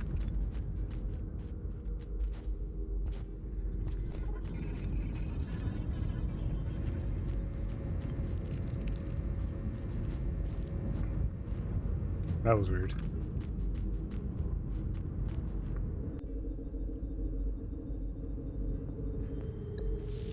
Going up the exterior is always kind of hard, but it's really not too bad. So, I ate lizards earlier. Yes, I did. I'll just get this stick anyways for safety. So, I'm going to be trying to do a very hard cycle here because I want to. I have a few attempts at it, so I'm going to be trying to do it. It's also cool.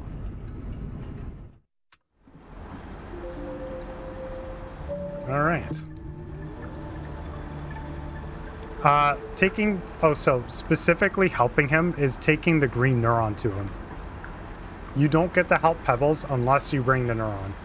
Talking to him, he always gives you the cycles, but bringing the green neuron is the help Pebbles. Because the green neuron, I guess, is something that's useful for iterators somehow that you will see.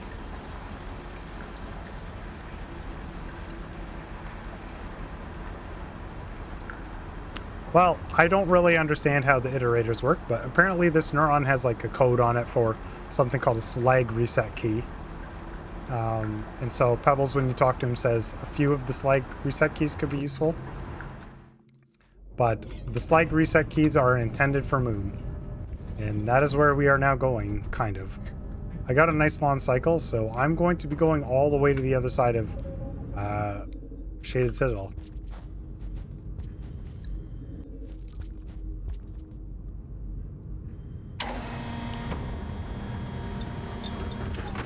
Ooh.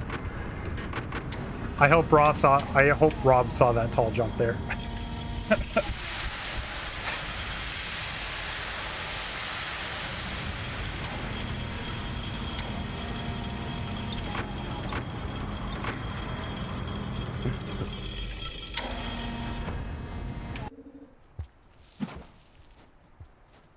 Man, I haven't gone to Hunter Garbage Wastes enough, I think. That's probably my thoughts on it right now. I mean, I've gone there in runs, but score runs, but it's literally as attempting to avoid it as much as possible. So, I'm not sure what it's like to hang out there. I think the fact that there's a Daddy Longlegs there is cool. Nope.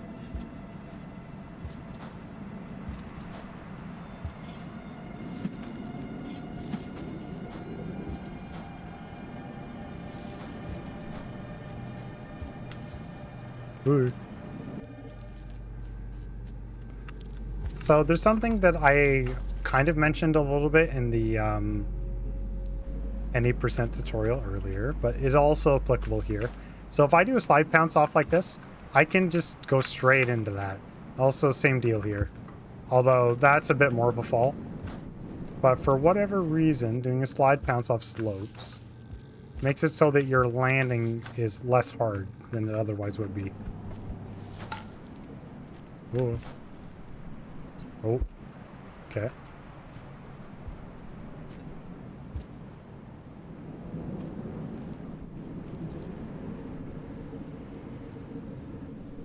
I've gone through the hunter leg before.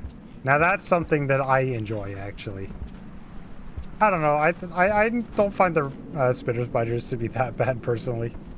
I think they're kind of funny.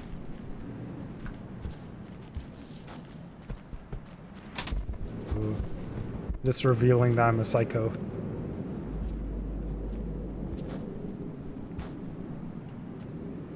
Maybe I've just been lucky with them. This is what's happened.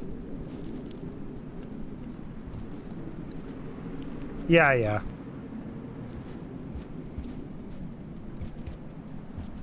Like the leg and underhang is where the action is. The wall is supposed to be the nice peaceful descent out of pebbles afterwards, where you see how pretty the game is. And also is presenting a hopefully brutal challenge to prevent you from getting up there as Survivor. Something I always tell people is that my first ever Rainbow playthrough, I climbed the exterior successfully, got by all the yellow lizards, got to the very top, and was like, I cannot proceed. And then I left. And I went to Sky Islands after. And oh boy, that was a rough time.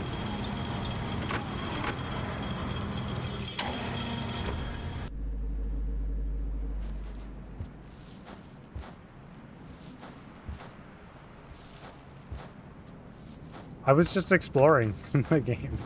There wasn't a reason why, per se.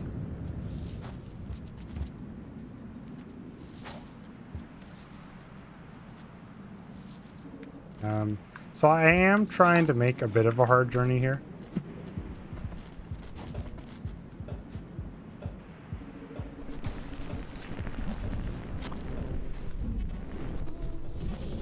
Ooh. Okay, so my main #1 enemy here are scavengers. There are scavengers down here. This is what the white flash is from? No, okay, it's lizards. Good. Good. If I don't see any scavs in this whole run, that is amazingly beautiful luck. But that's unlikely to ever happen.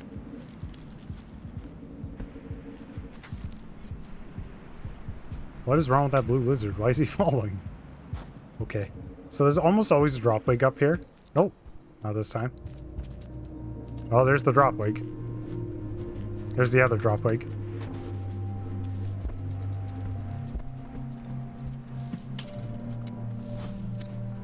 Ooh. That's a great jump to make. It's so cool to make that jump perfectly. Just like slide in right to the perfect spot.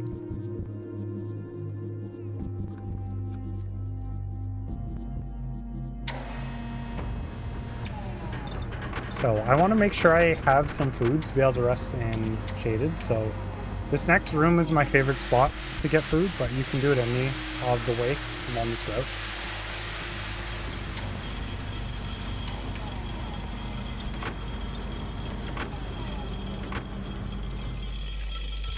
Hello, Theod Hawk. Yes. I hope this is enjoyable.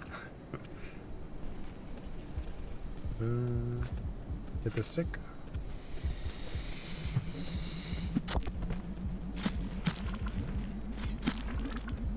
Ooh.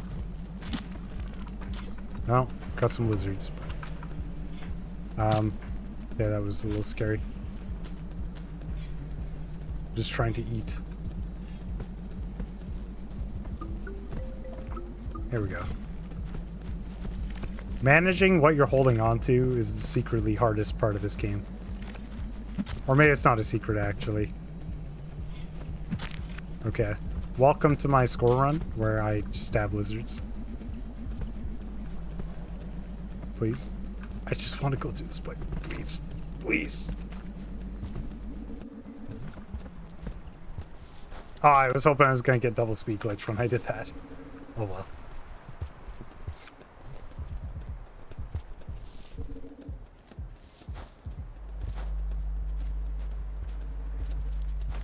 Oh, hey, look, it's the boys. Look, this guy's a killer, though. If you've seen a scav like that, he's a killer.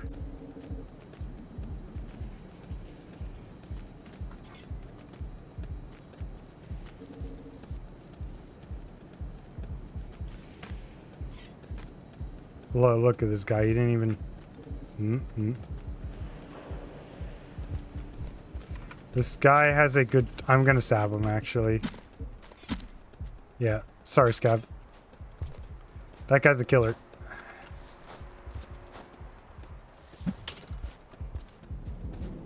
He's acting too crazy for me. And I want my run to continue.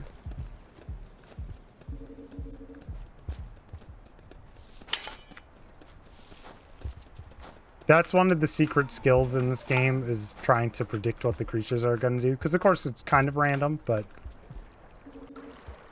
it's important to understand that all the creatures in the whole game kind of have a personality of some kind. So, like, if you encounter a, like, certifiable crazy scav, they're just crazy. That's the end of the story. They're going to try to kill you. Especially hunters.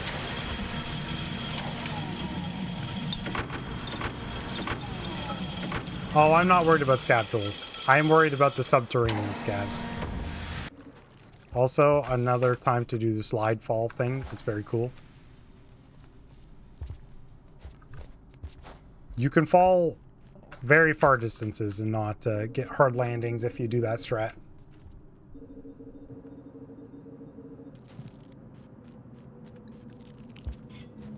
Alright. So we are in Hunter Shaded Citadel, which is a place that I think people don't like, as far as I know.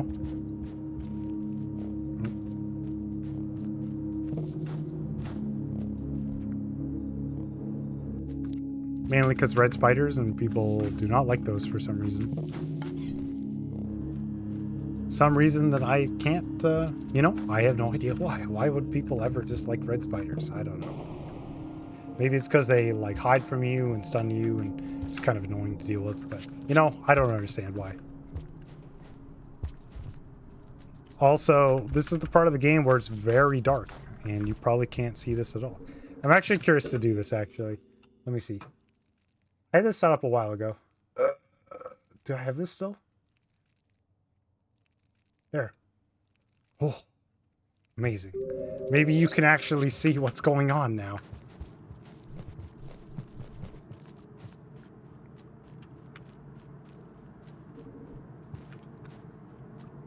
No, I didn't change what I can see. I only changed what you can see.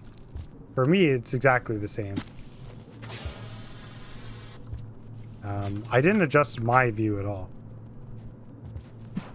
Ooh, that was not good. Yeah.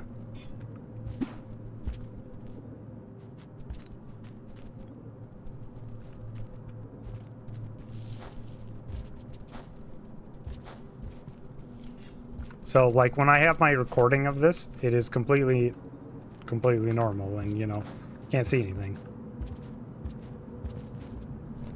Just like I am right now. I can't see anything. What? What was that sound? It sounded like a grapple worm. What the heck?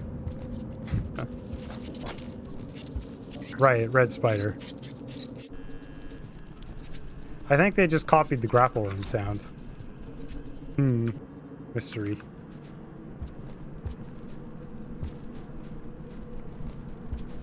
Also, bright light again. And... please leave me alone, you weirdo.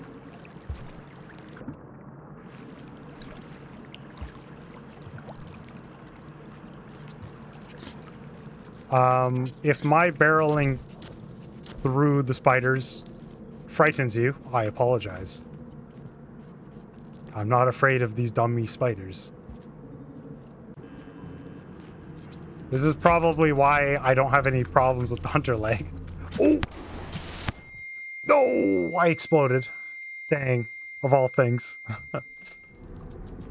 Okay. Well.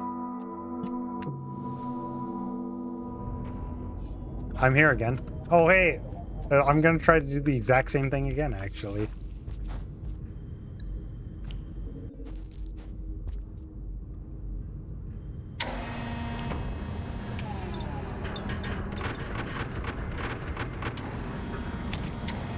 Yes, lizards are the only creature that are afraid of the aftermath.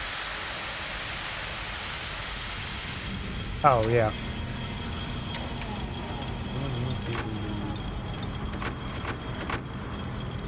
I'm gonna put that on the hotkey eventually, actually. I don't know. Do you have some feedback about that filter? Does it seem like a lot easier to see shaded on your screen than normal? It might be biased to have a bunch of Rain World players here that like might have their brightness already jacked up, but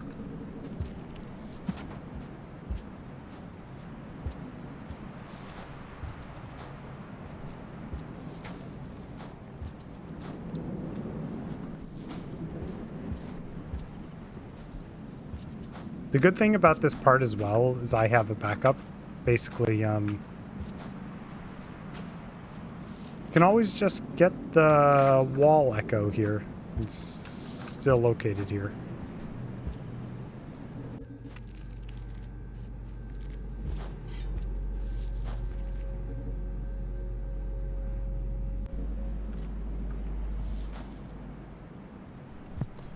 Oh.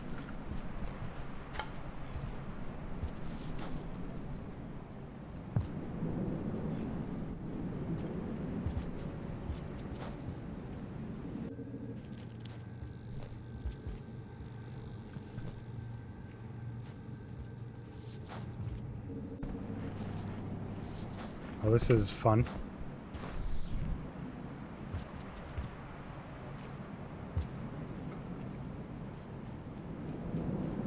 Spot first. Yep. Ooh.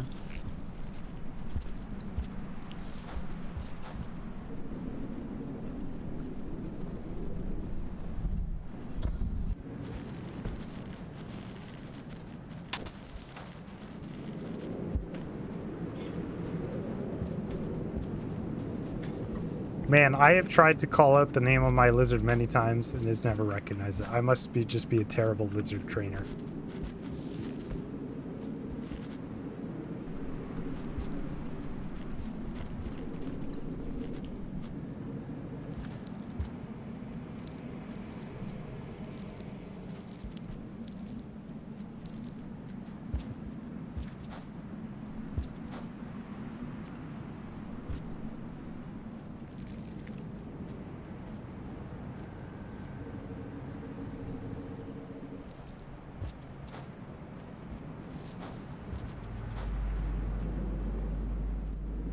This is going smooth again so far. Always nice to go through the exterior wall. There's a lot of stuff that can go wrong there.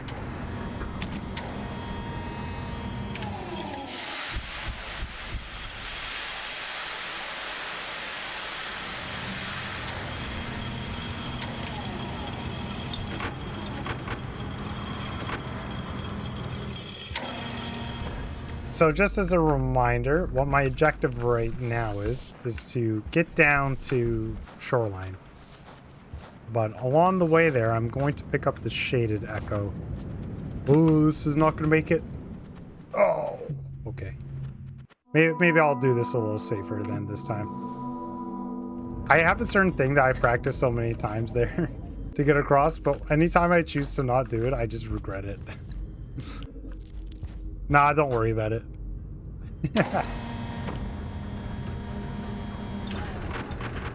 I'm just reliving my run from yesterday that I was doing as a warm-up for this. It's perfect. It's exactly the same.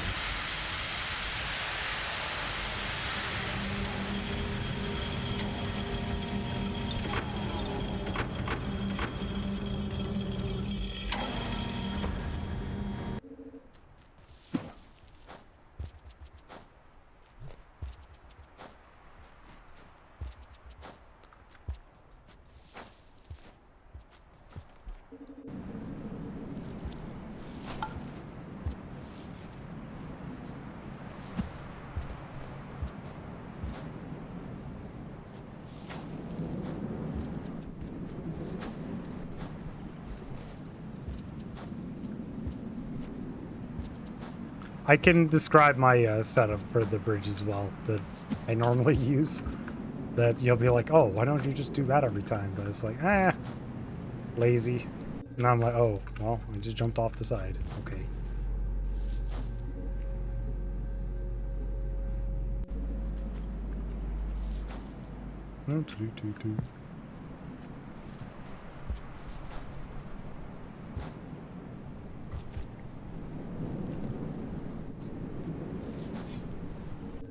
That's what you want to do there.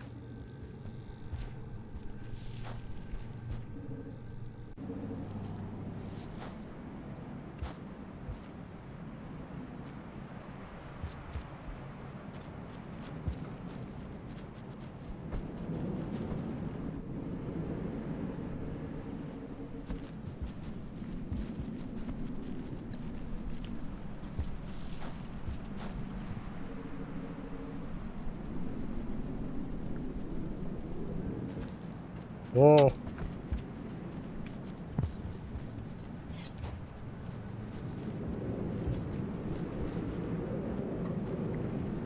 I didn't even check what cycle length I had, by the way, but I might just rest in industrial anyways at this point.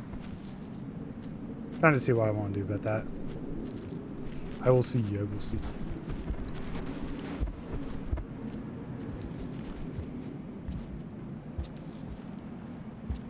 See you, Wooden. Thank you for stopping by.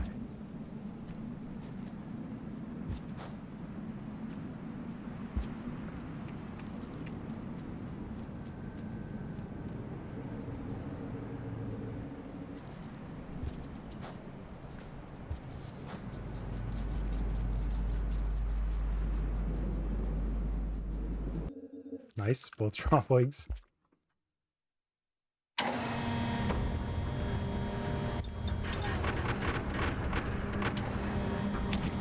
Can you get neurons from 5P without going through everything else? If you, I think someone might have answered this, but I'll just say it again. If you enter 5 levels through the top, you can still get into the rest of the area, and the room that's right outside of where 5 Pebbles actually is located, like the NPC, but is still closer inside the region. So if you want to know my setup, I basically walk towards the further in little column there. Wow, so many lizards here. No, this is convenient. And then if I literally just hold towards the jump, then it works out. That's it. Yikes. Okay. Well, looks like I'm visiting the wall echo now.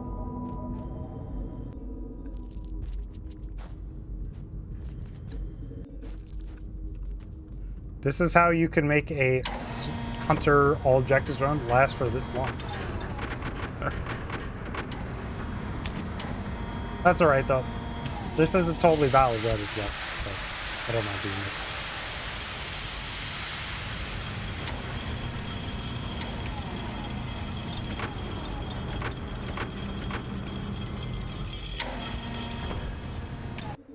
Don't worry, the best part of the run is yet to come, which is shoreline and subterranean.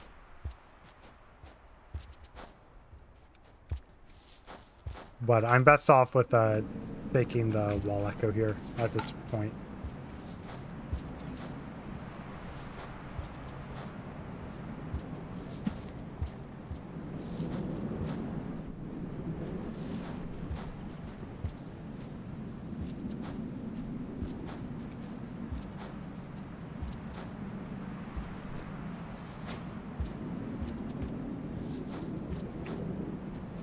This gives me an opportunity to attempt the ridiculous cycle of making it all the way to Moon from here. Which is something I'm curious to do, actually. If I can manage to play really well. Your attunement has become much closer to ours.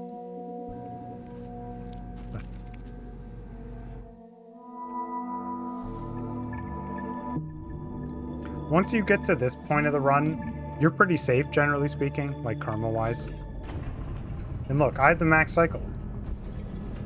Let's see if I can make it all the way to Moon. I think I can do it, actually. That would be cool. Just have to be really smooth through most of this place. I can definitely do it. Unfortunately, my splits are all completely wrong, but it's sort of the nature of this game sometimes.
Just fall down like this.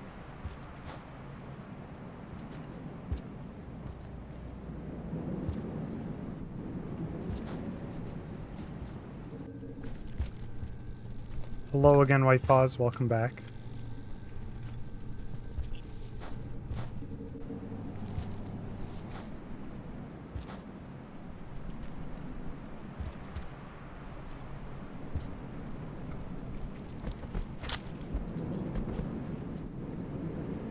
Well, this run's pretty dead, but I'm trying to do something kind of cool right now. I'm trying to make it all the way from Pebbles to Moon.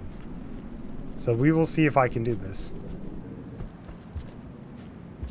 I basically had to take the wall echoes back up. That's alright though.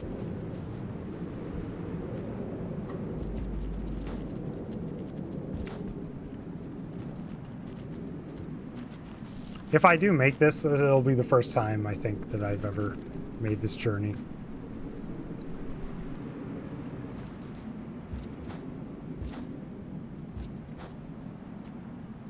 Ooh.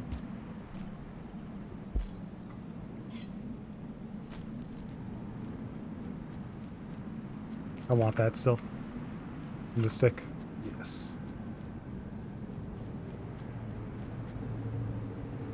It's definitely doable.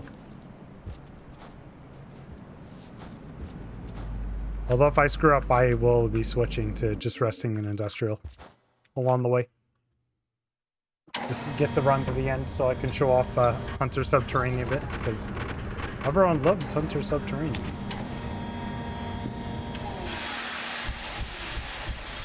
The exterior is deceptively long relative to some of the other places, like industrial and chimney really blow through pretty quickly. But exterior just has a couple of really large rooms. Hello, Hempamaz.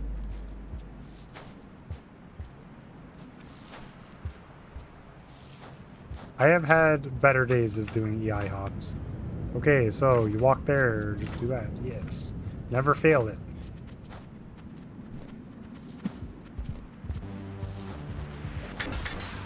Also, this is spooky and I died here last time. Just do that. It works out.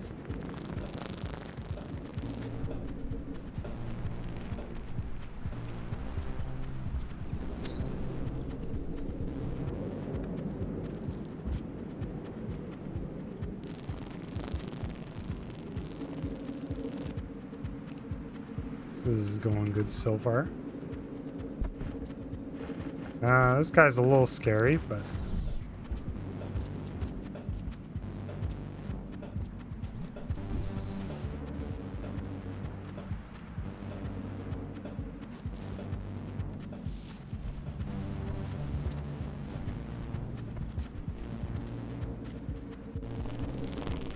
Nice.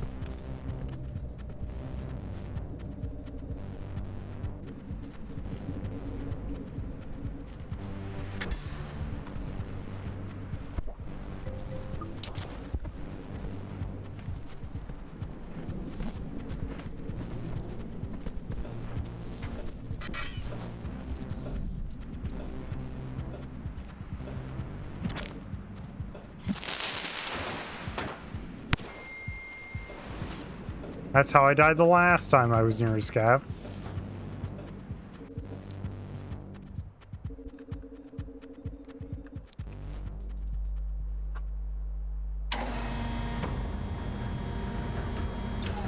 No, same run.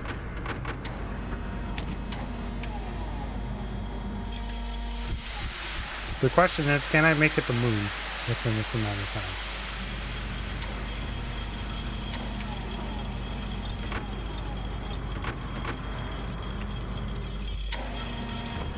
The run I had going was pretty solid, generally, like, route-wise. I blew myself up on a scav in the last room.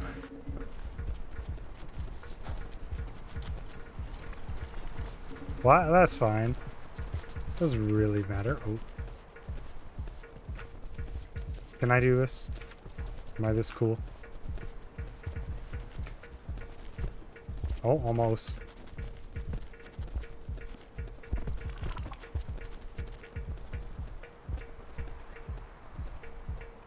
Okay.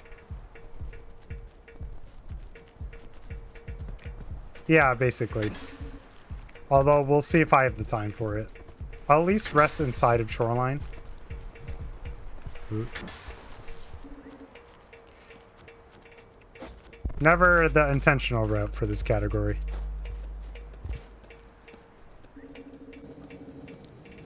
It was mainly because my karma was too low, and I didn't want to risk dying anymore.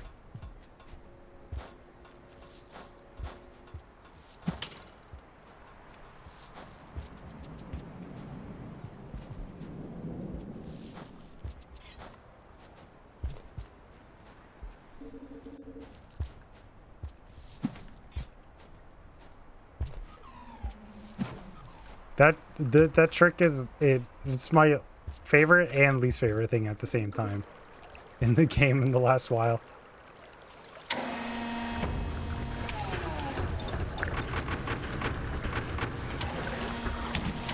That was really cool.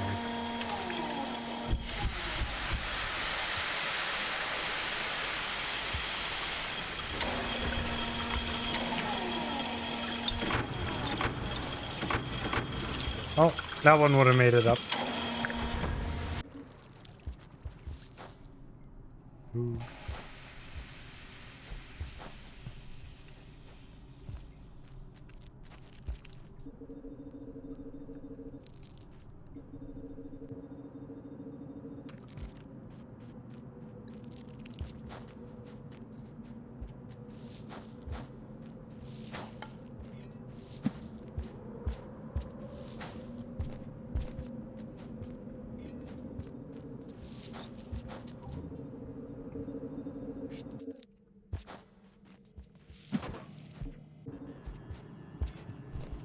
No, we're supposed to pick up that, but got bailed out.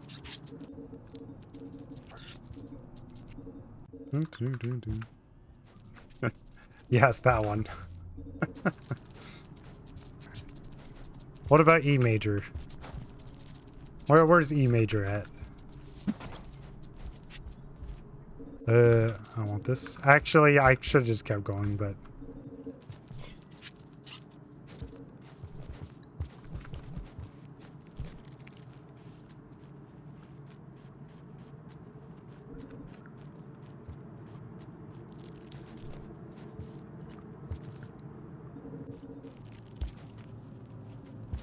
What is going on?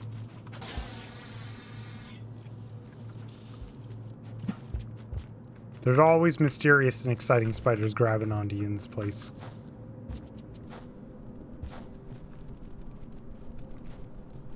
Man, I feel like I can definitely do that part better.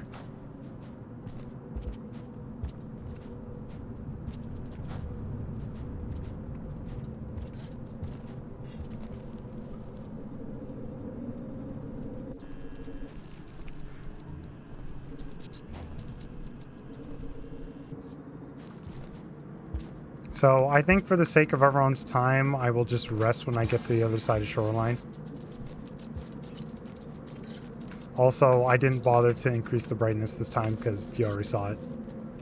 You know what I'm doing already. Just going on through here.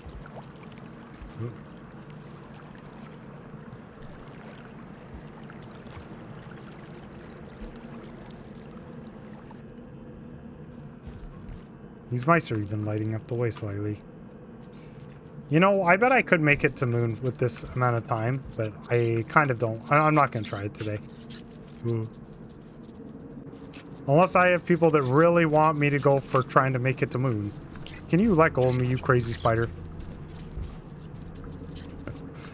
Holy crazy spiders.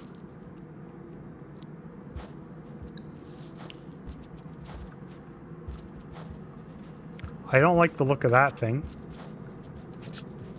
And I'm just running on straight through.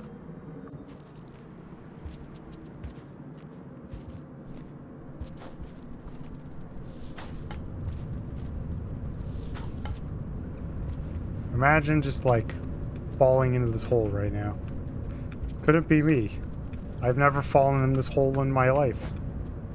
Not me.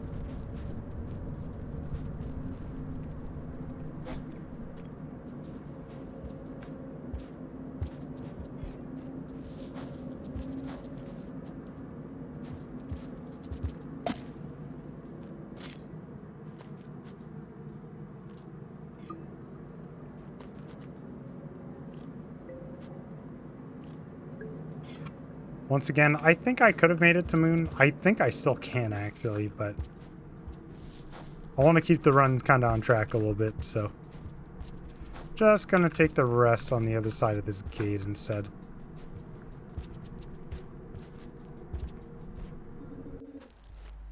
I think things will make a little more sense.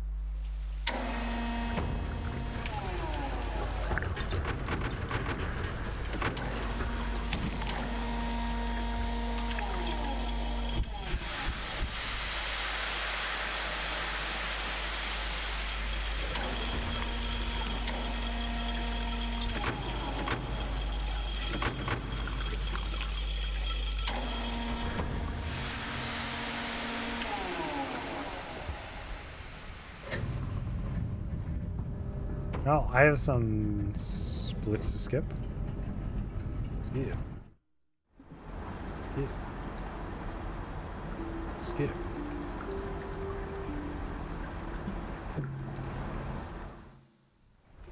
Ooh, I'm gonna go try to beat the game on this cycle.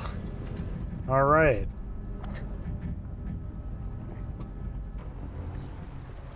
Also, in case you're curious, my goal time for this run is less than an hour.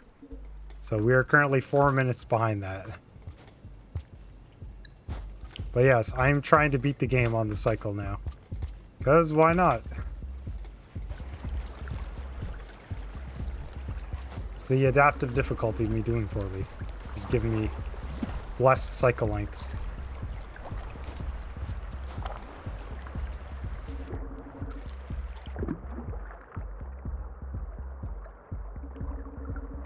I can't possibly be as unlucky as I was yesterday. There's no way that's going to happen.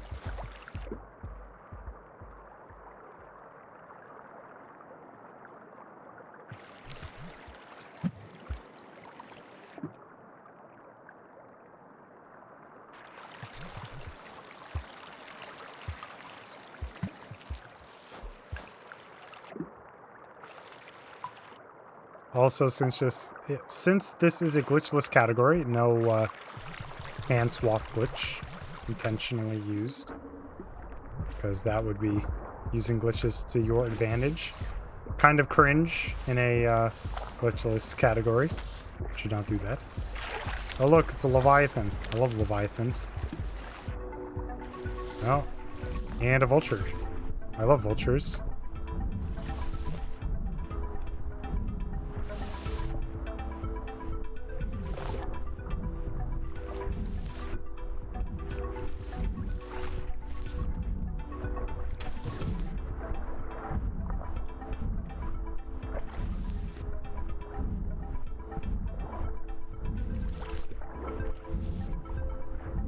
And so we dance. Okay, goodbye.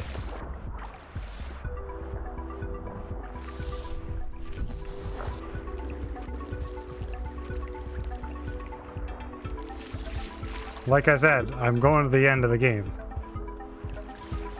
Oh. Yeah, whatever.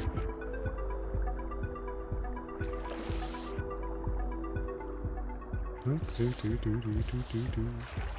Throw that away. My man, the jetfish, finds his way out of bounds, as he always does. Nope, he's in bounds still. Nice.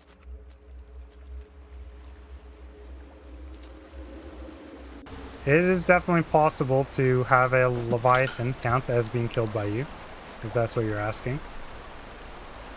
Also, I have a thing, I'm pretty sure, that would actually let you stab a Leviathan to death. If you really wanted to. Just be warned, it's going to take a long time.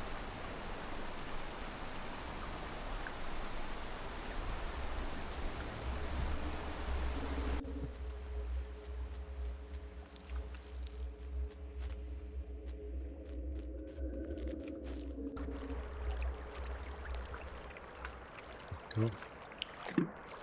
So, we come over here. Sand, basically anywhere past this thing. Spit out neuron. Once the neuron starts flying towards moon, you can leave, like this. By the time that green flash has happened, you definitely can leave. Could have left earlier. Basically, once the neuron has decided you're looking at moon and starts flying towards her, you can leave, and the whole rest of the sequence plays out. At this point, I have the delivered payload objective, which is objective 2, so I have obtained that.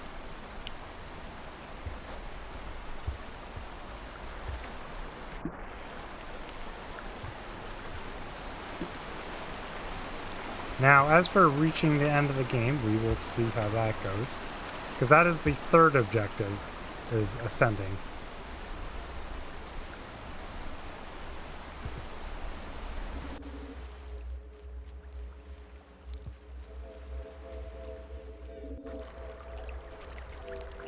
Yeah, basically, the cutscene that Moon triggers here pauses the rain timer if it is low enough. Which is kind of a cool thing. But basically, you can take advantage of that and indefinitely pause the timer.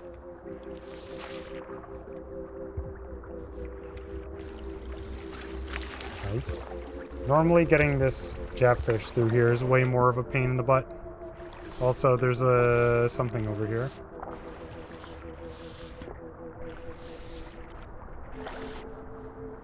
No, Leviathan. Ooh. Ooh. Ooh. Ooh. Oh, he gave up. He lost interest in eating me. Okay, very cool.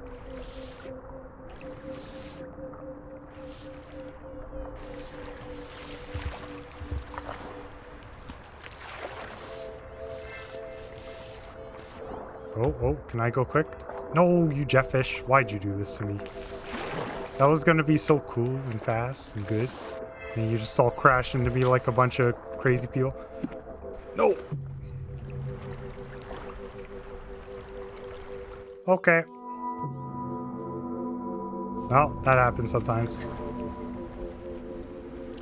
I normally have a strat there that, which involves stabbing the kelp, but, you know, whatever.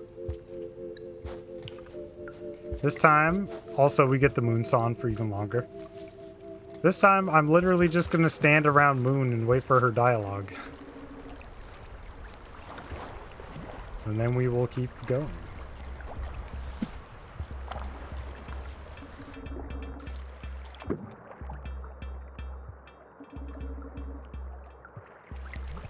It's definitely a gotcha thing there, for sure. That's alright. I'm trying to decide where I want to rest, actually.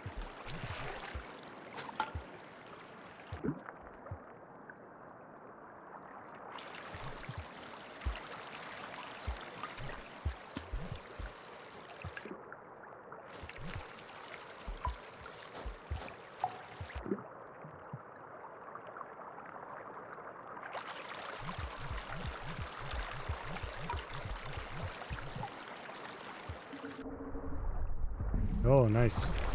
Vulture. The thing about these vultures, they're almost never going to manage to get a jetfish.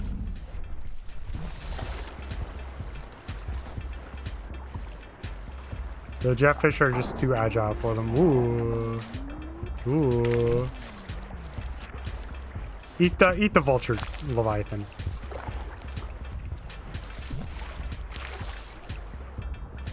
Alright, goodbye. Oh, nice. Oh, it's just me free swimming now. Save me, jetfish.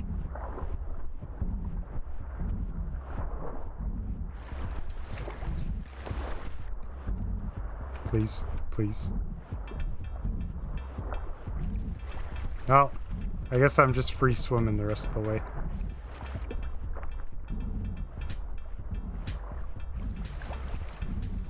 You don't actually need the stick here.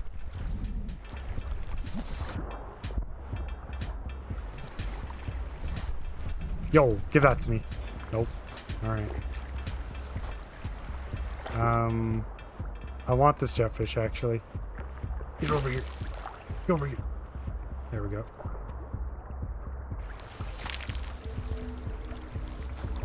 This just a silly game.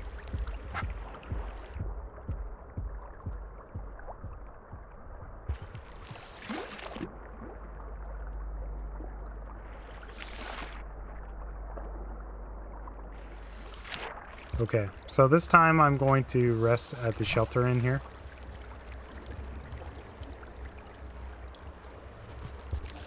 Am I going to do that actually? Oh wait, I have another cycle I could try to make to the end of the game.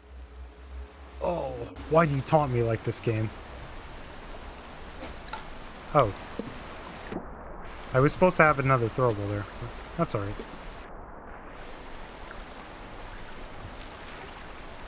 I kind of want to try for the end again.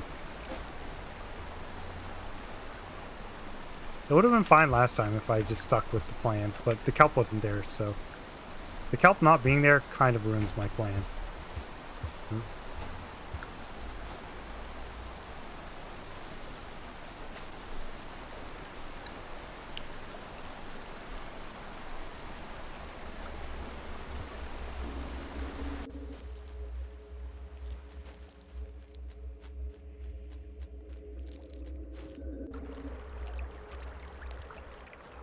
There's actually kind of a funny thing with this game, as far as water hops are concerned.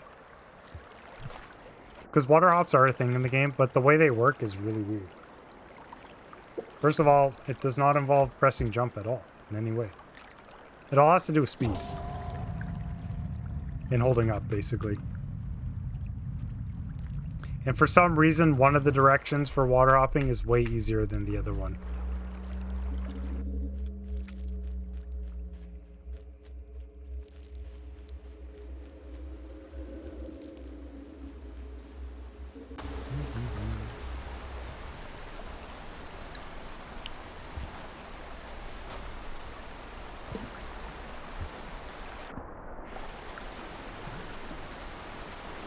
Maybe I'll just get to the entrance of sub and save. I don't know.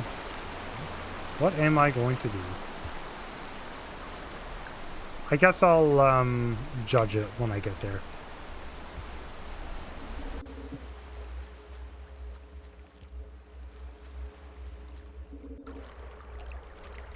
I've only lost one karma. I can afford to do this again.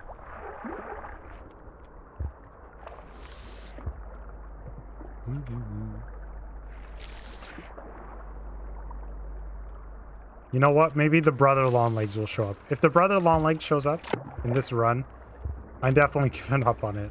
If it doesn't, though, it's actually really hard to do this correctly. I was happy that I got it so quickly the first time. Okay. Nice. Getting this jetfish to cooperate in there is just tough. That's an angry Leviathan, but I have jetfish. As long as there are not two angry Leviathans, I'll be fine.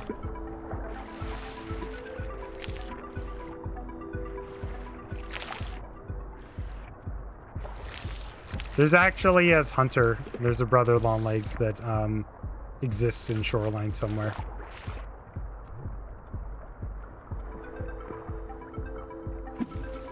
Oh, that was scary.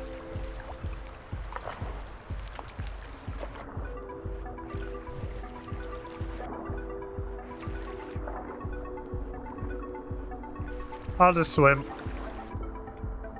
It's fine. This isn't that much slower than a jetfish, is it? Okay, again zapped. Cool. Also, this water's a little choppier than it's supposed to be. Scary. Wow. So many sticks. Oh. Well, I don't even know how I threw on that way, but...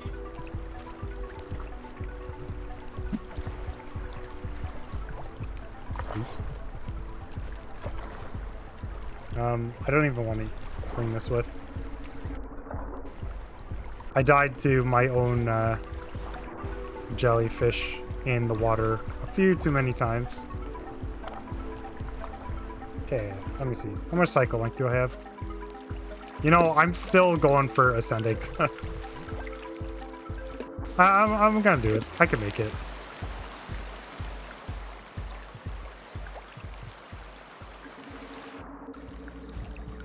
Oh, look, there's the brother Longlegs. It's right there.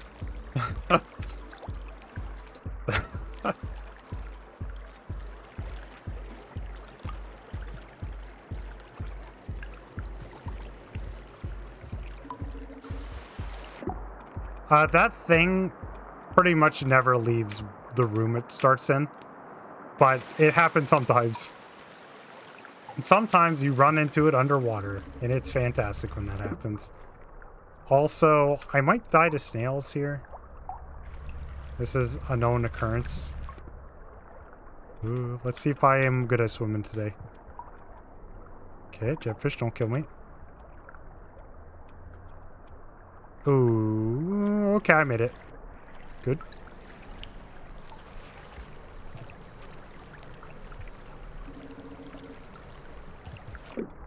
I didn't quite start that swim with full air. That's why I was so close.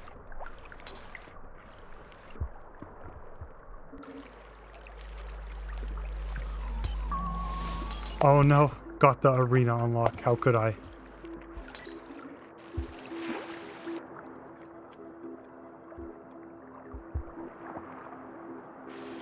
This whole run is ruined.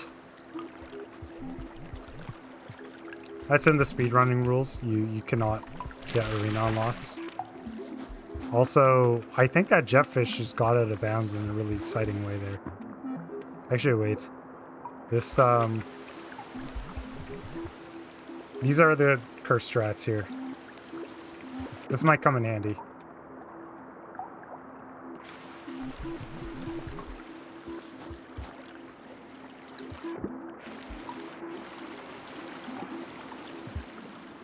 The only time when I wish I actually ate a neuron.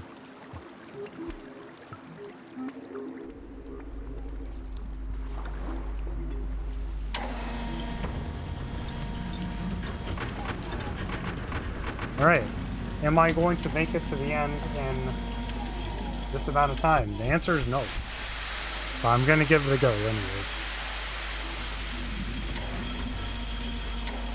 This is like 3 minutes. I have 3 minutes. It's possible. It's possible. It's possible. Yeah, alright. I'll sleep here. It's possible. It's definitely possible.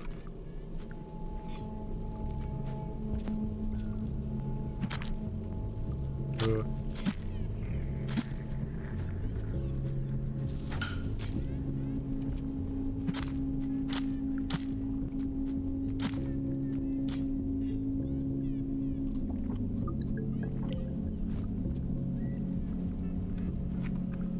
This is something I'll save for my own stream. Which, this is my stream, but you know, I'll save it for another day. Because technically, I think I am trying to keep my total stream length under 3 hours. Not that it matters, but... Yeah, I know. I wanted to do it. I had 2 bubble weeds, actually. I definitely could have made it, possibly, but... Oh, consistency-wise, horrible plan. Doomed to fail. Ooh.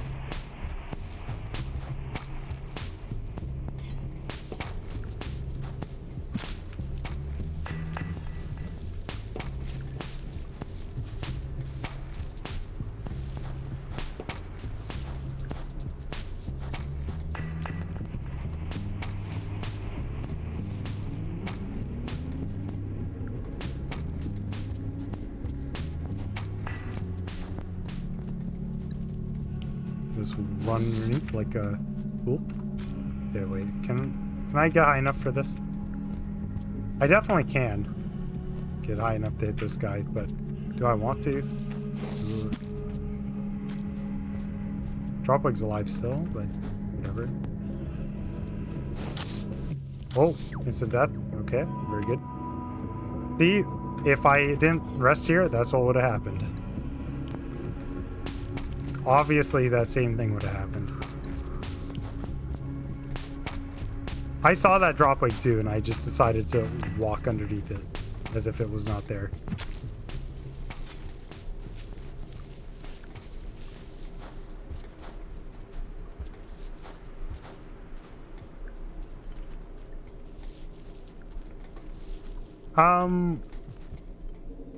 I like to attack them just because it feels safer.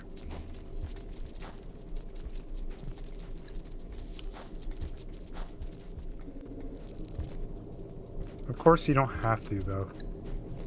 Also, scavs were here.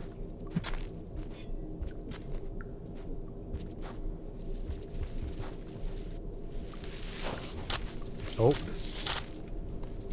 Please, not me. Oh, well.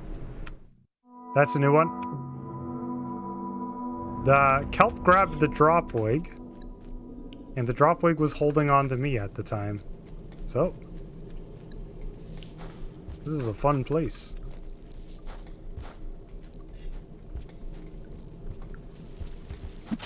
Also, I feel like that dropwig's not always at that spot, but it seems like when I'm doing this lately, the dropwig is always at that spot. Also, I have a glitched kelp, I guess, here. It's not shown up any of the times. Ooh.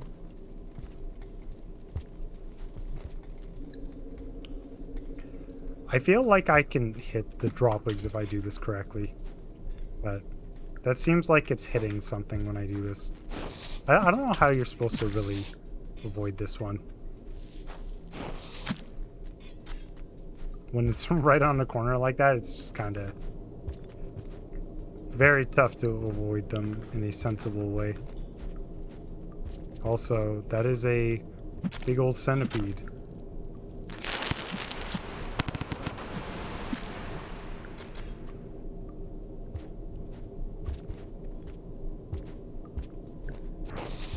Oh, oh, there's Dropwig. Chasing me. Oh. These Dropwigs are not being nice.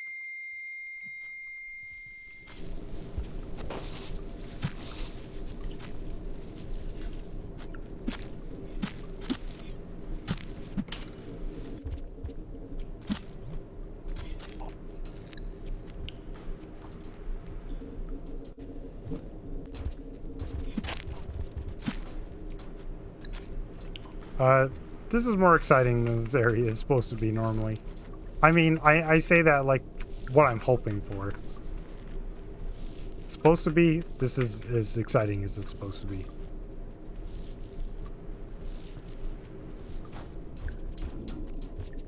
Oh.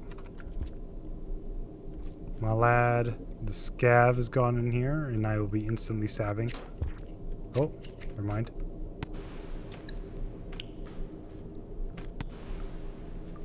This scav's a killer.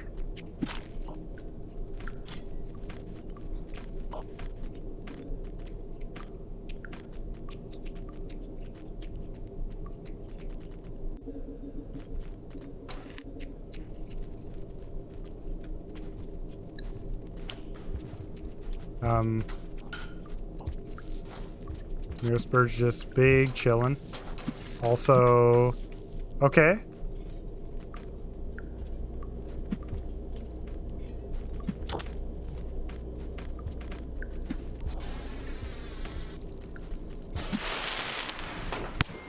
I'm not here. I'm still not here.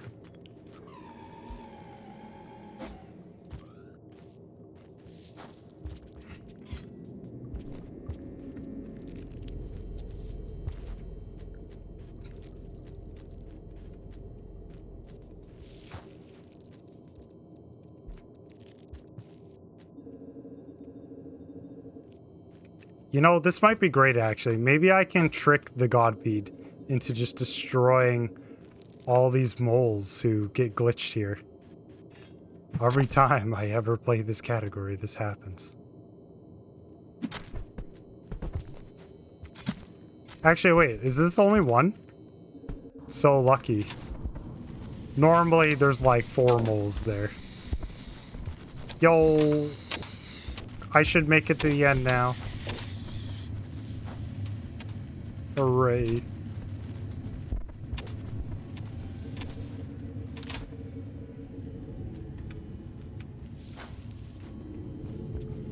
Somehow this run, all the times I've been doing it lately, becomes a casual playthrough at some point. I revived Moon.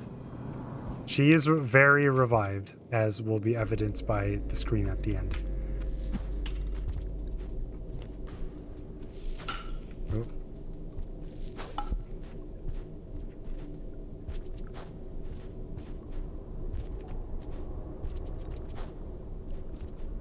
Also, I'm not really following my strat here at all. Don't worry about it.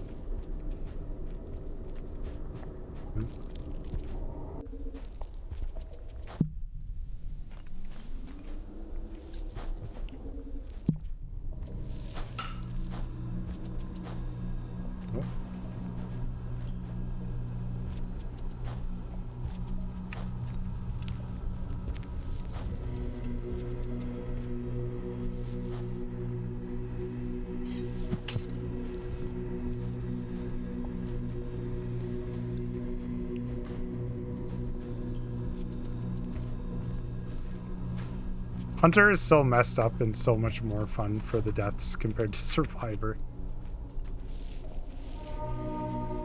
Hunter zooms. It's crazy. I actually had 2 throwables there. That's why I got confused, because I didn't see any item flashes. So I was like, wait, no items? It was just because I told him 2 things.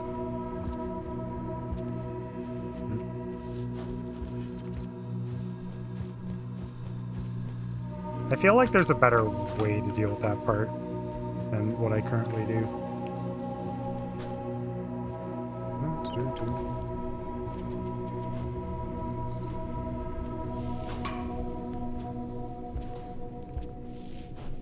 Oh, not holding throwable.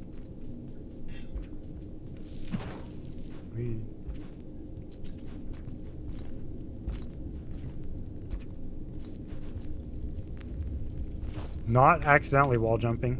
Hardest thing in the game. Whoa.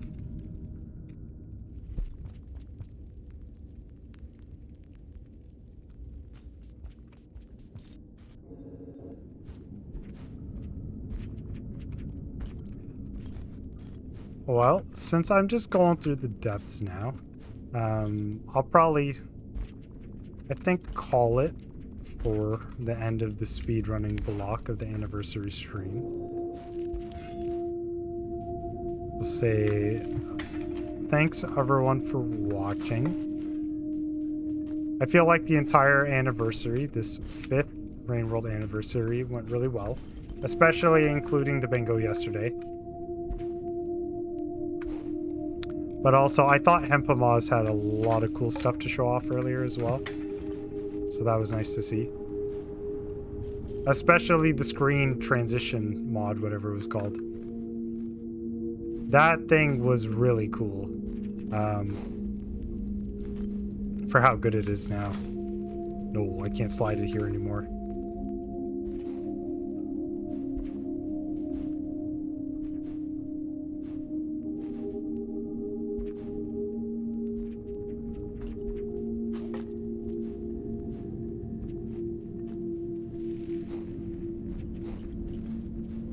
On my channel, I basically normally do Rain World speedruns. There are a few other things I do, but it's predominantly Rain World speedruns. And also, it's normally a little cleaner than today, but it's fine. Ooh.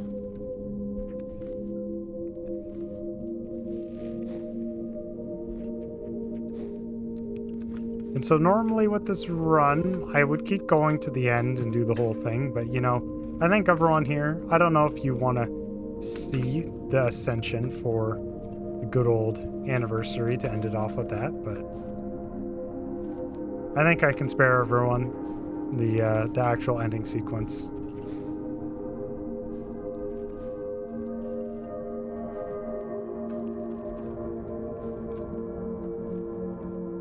Yeah, the Upcat mod. Upcat seems hard as heck, though, for some of the things you need to do for it. But I guess there's the non-Upcat, right? That is like you have actually control of it. That stuff is hilarious.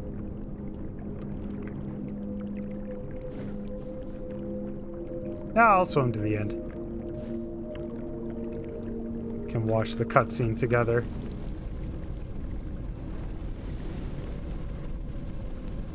So normally for speedruns, you call time once you get to the screen transition here, just for the sake of reducing the randomness of the void worms.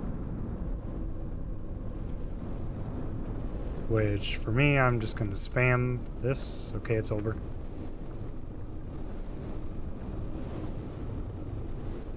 It's 133 is not too bad. That is hunter mode with no glitches. This is me kind of running through. And also, I saved Moon and Pebbles.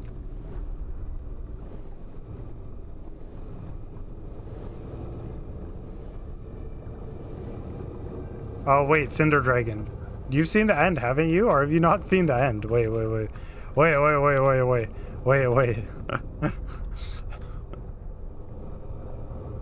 Okay.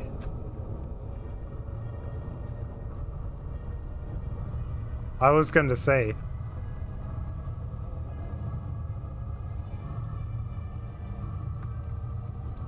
I don't know how you would have managed to dodge the ending for so long if you hadn't seen it, but that would be impressive.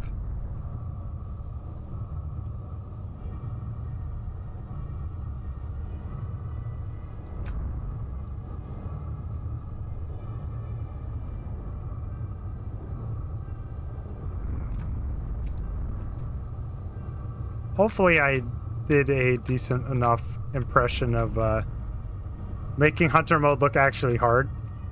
Because, I mean, if you think about it, I'm like a pro Fortnite gamer over here.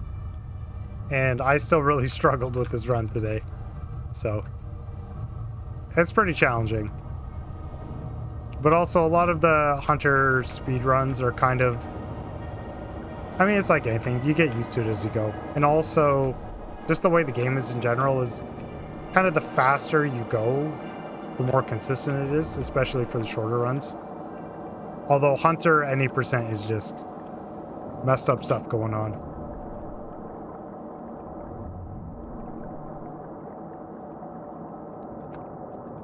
Soon to be on PC finally, after like 3 years.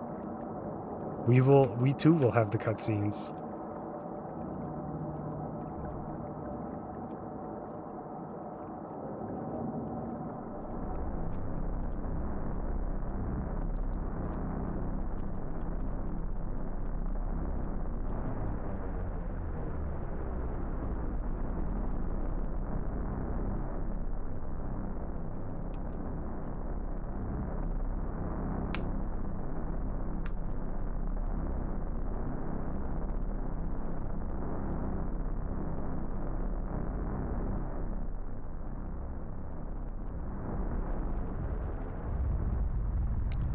Well, I have another half hour that I was planning to stream for, so if anyone wants to see anything in particular that takes about half an hour, I could do it at this point.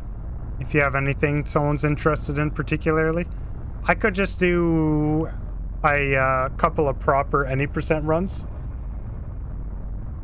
If you want to see me doing actual attempts for any percent.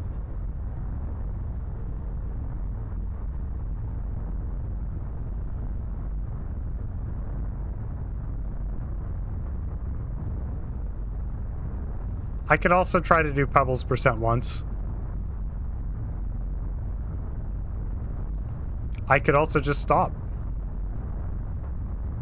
These are all possibilities.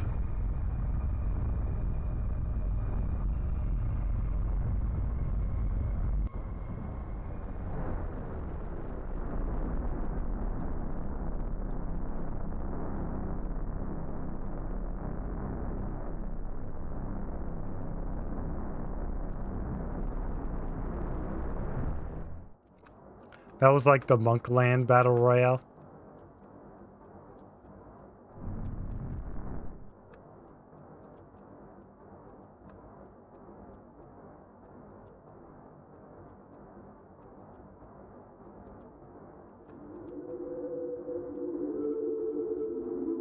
I feel like I want to at least give you a good any percent run here to finish this off with. I think it's a good thing to end the speedrunning block of the anniversary with.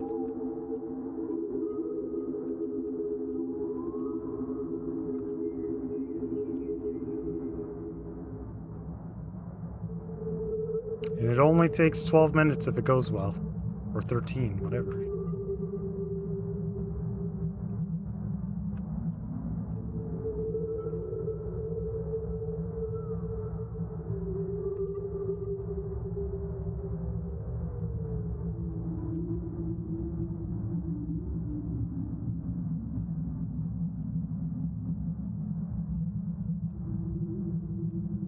The ending of this game is so special, really.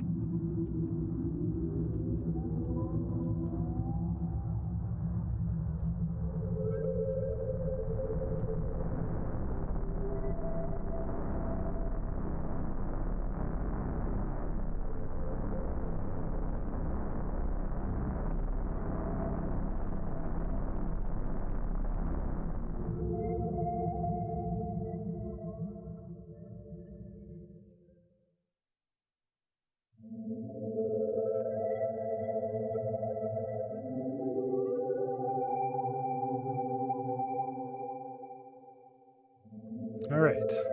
Let's see if we can get a nice little any percent time here for you.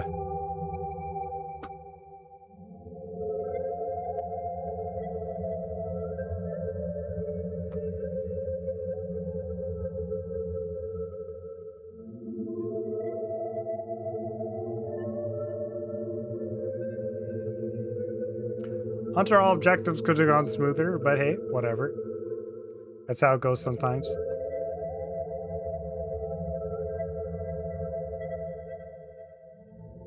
If I felt like I was trying to stick to more of a specific timing for it, I would have taken more safety rests and whatever, but it is what it is.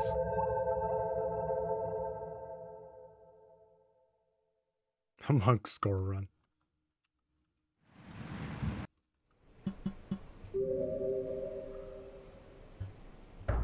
I wish I could get Monk in Arena to be able to do this with Monk.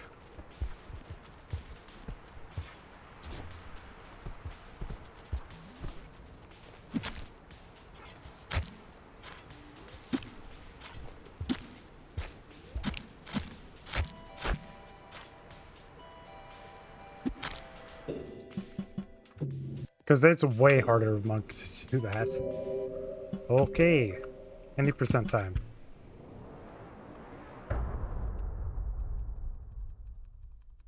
Yeah, if everyone's, or if anyone is tuning out for the night, thanks for stopping by.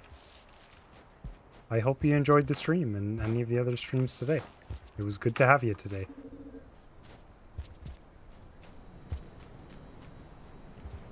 I would just like to do one run that's kind of playing vaguely well today, but...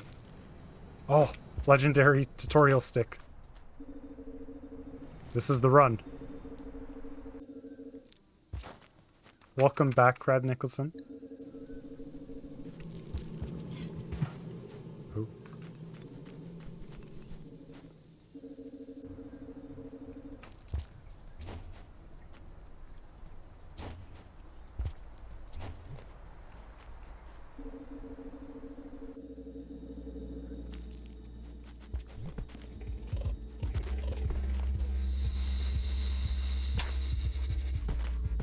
Because I know my tutorial earlier was kind of like spending a lot more time to be able to explain things, which I think hopefully went pretty well. People could understand what was going on a little better.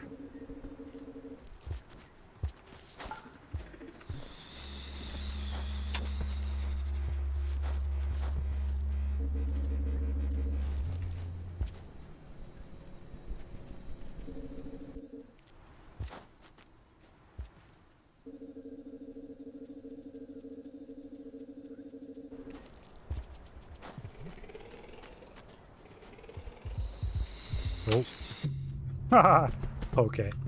You know, I'm just gonna call it there for today. Well, I'll kill another red lizard for you, but let me see. And hey, I'll see if anyone else happens to be streaming Rain World right now.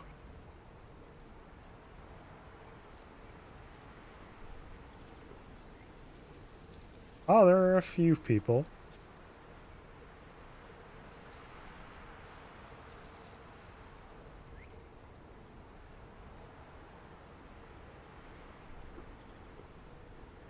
I have no idea who this is, but hey. All right.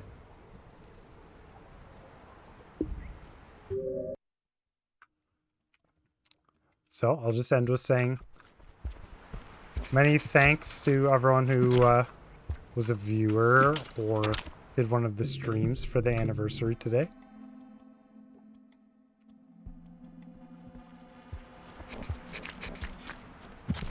But the Hazer strat is very reliable. And so, if you ever want to try any percent and you need some help, you can just ask us about it.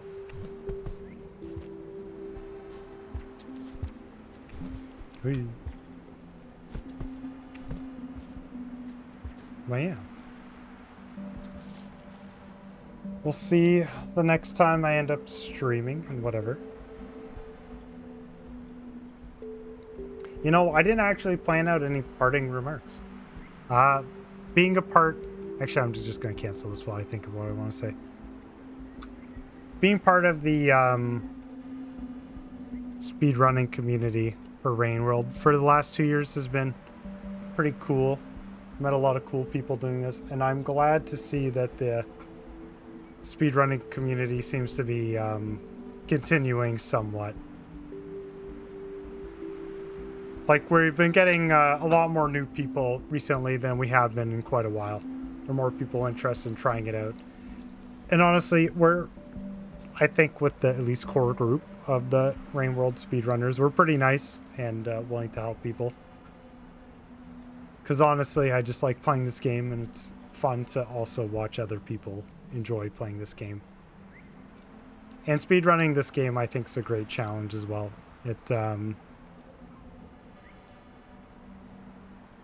It really tests your resolve, I suppose, which kind of brings me back to the experience of playing the game the first time, where my resolve the first time playing casually was also really tested.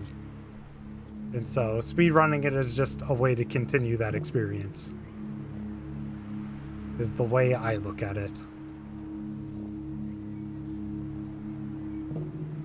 But yeah, I just briefly popped into this Catastrio stream. Seemed like first playthrough somewhat, so don't spoil the game. But I thought I would send some viewers their way if they're just playing.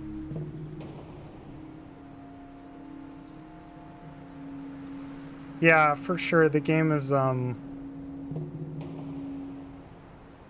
just because of the way the creatures are, really. The creatures in Rain World aren't like the creatures in any other game, so you end up having to change what you're doing in small ways quite a bit, or like you have to really look at the screen a lot. Oh, I love the shaded song.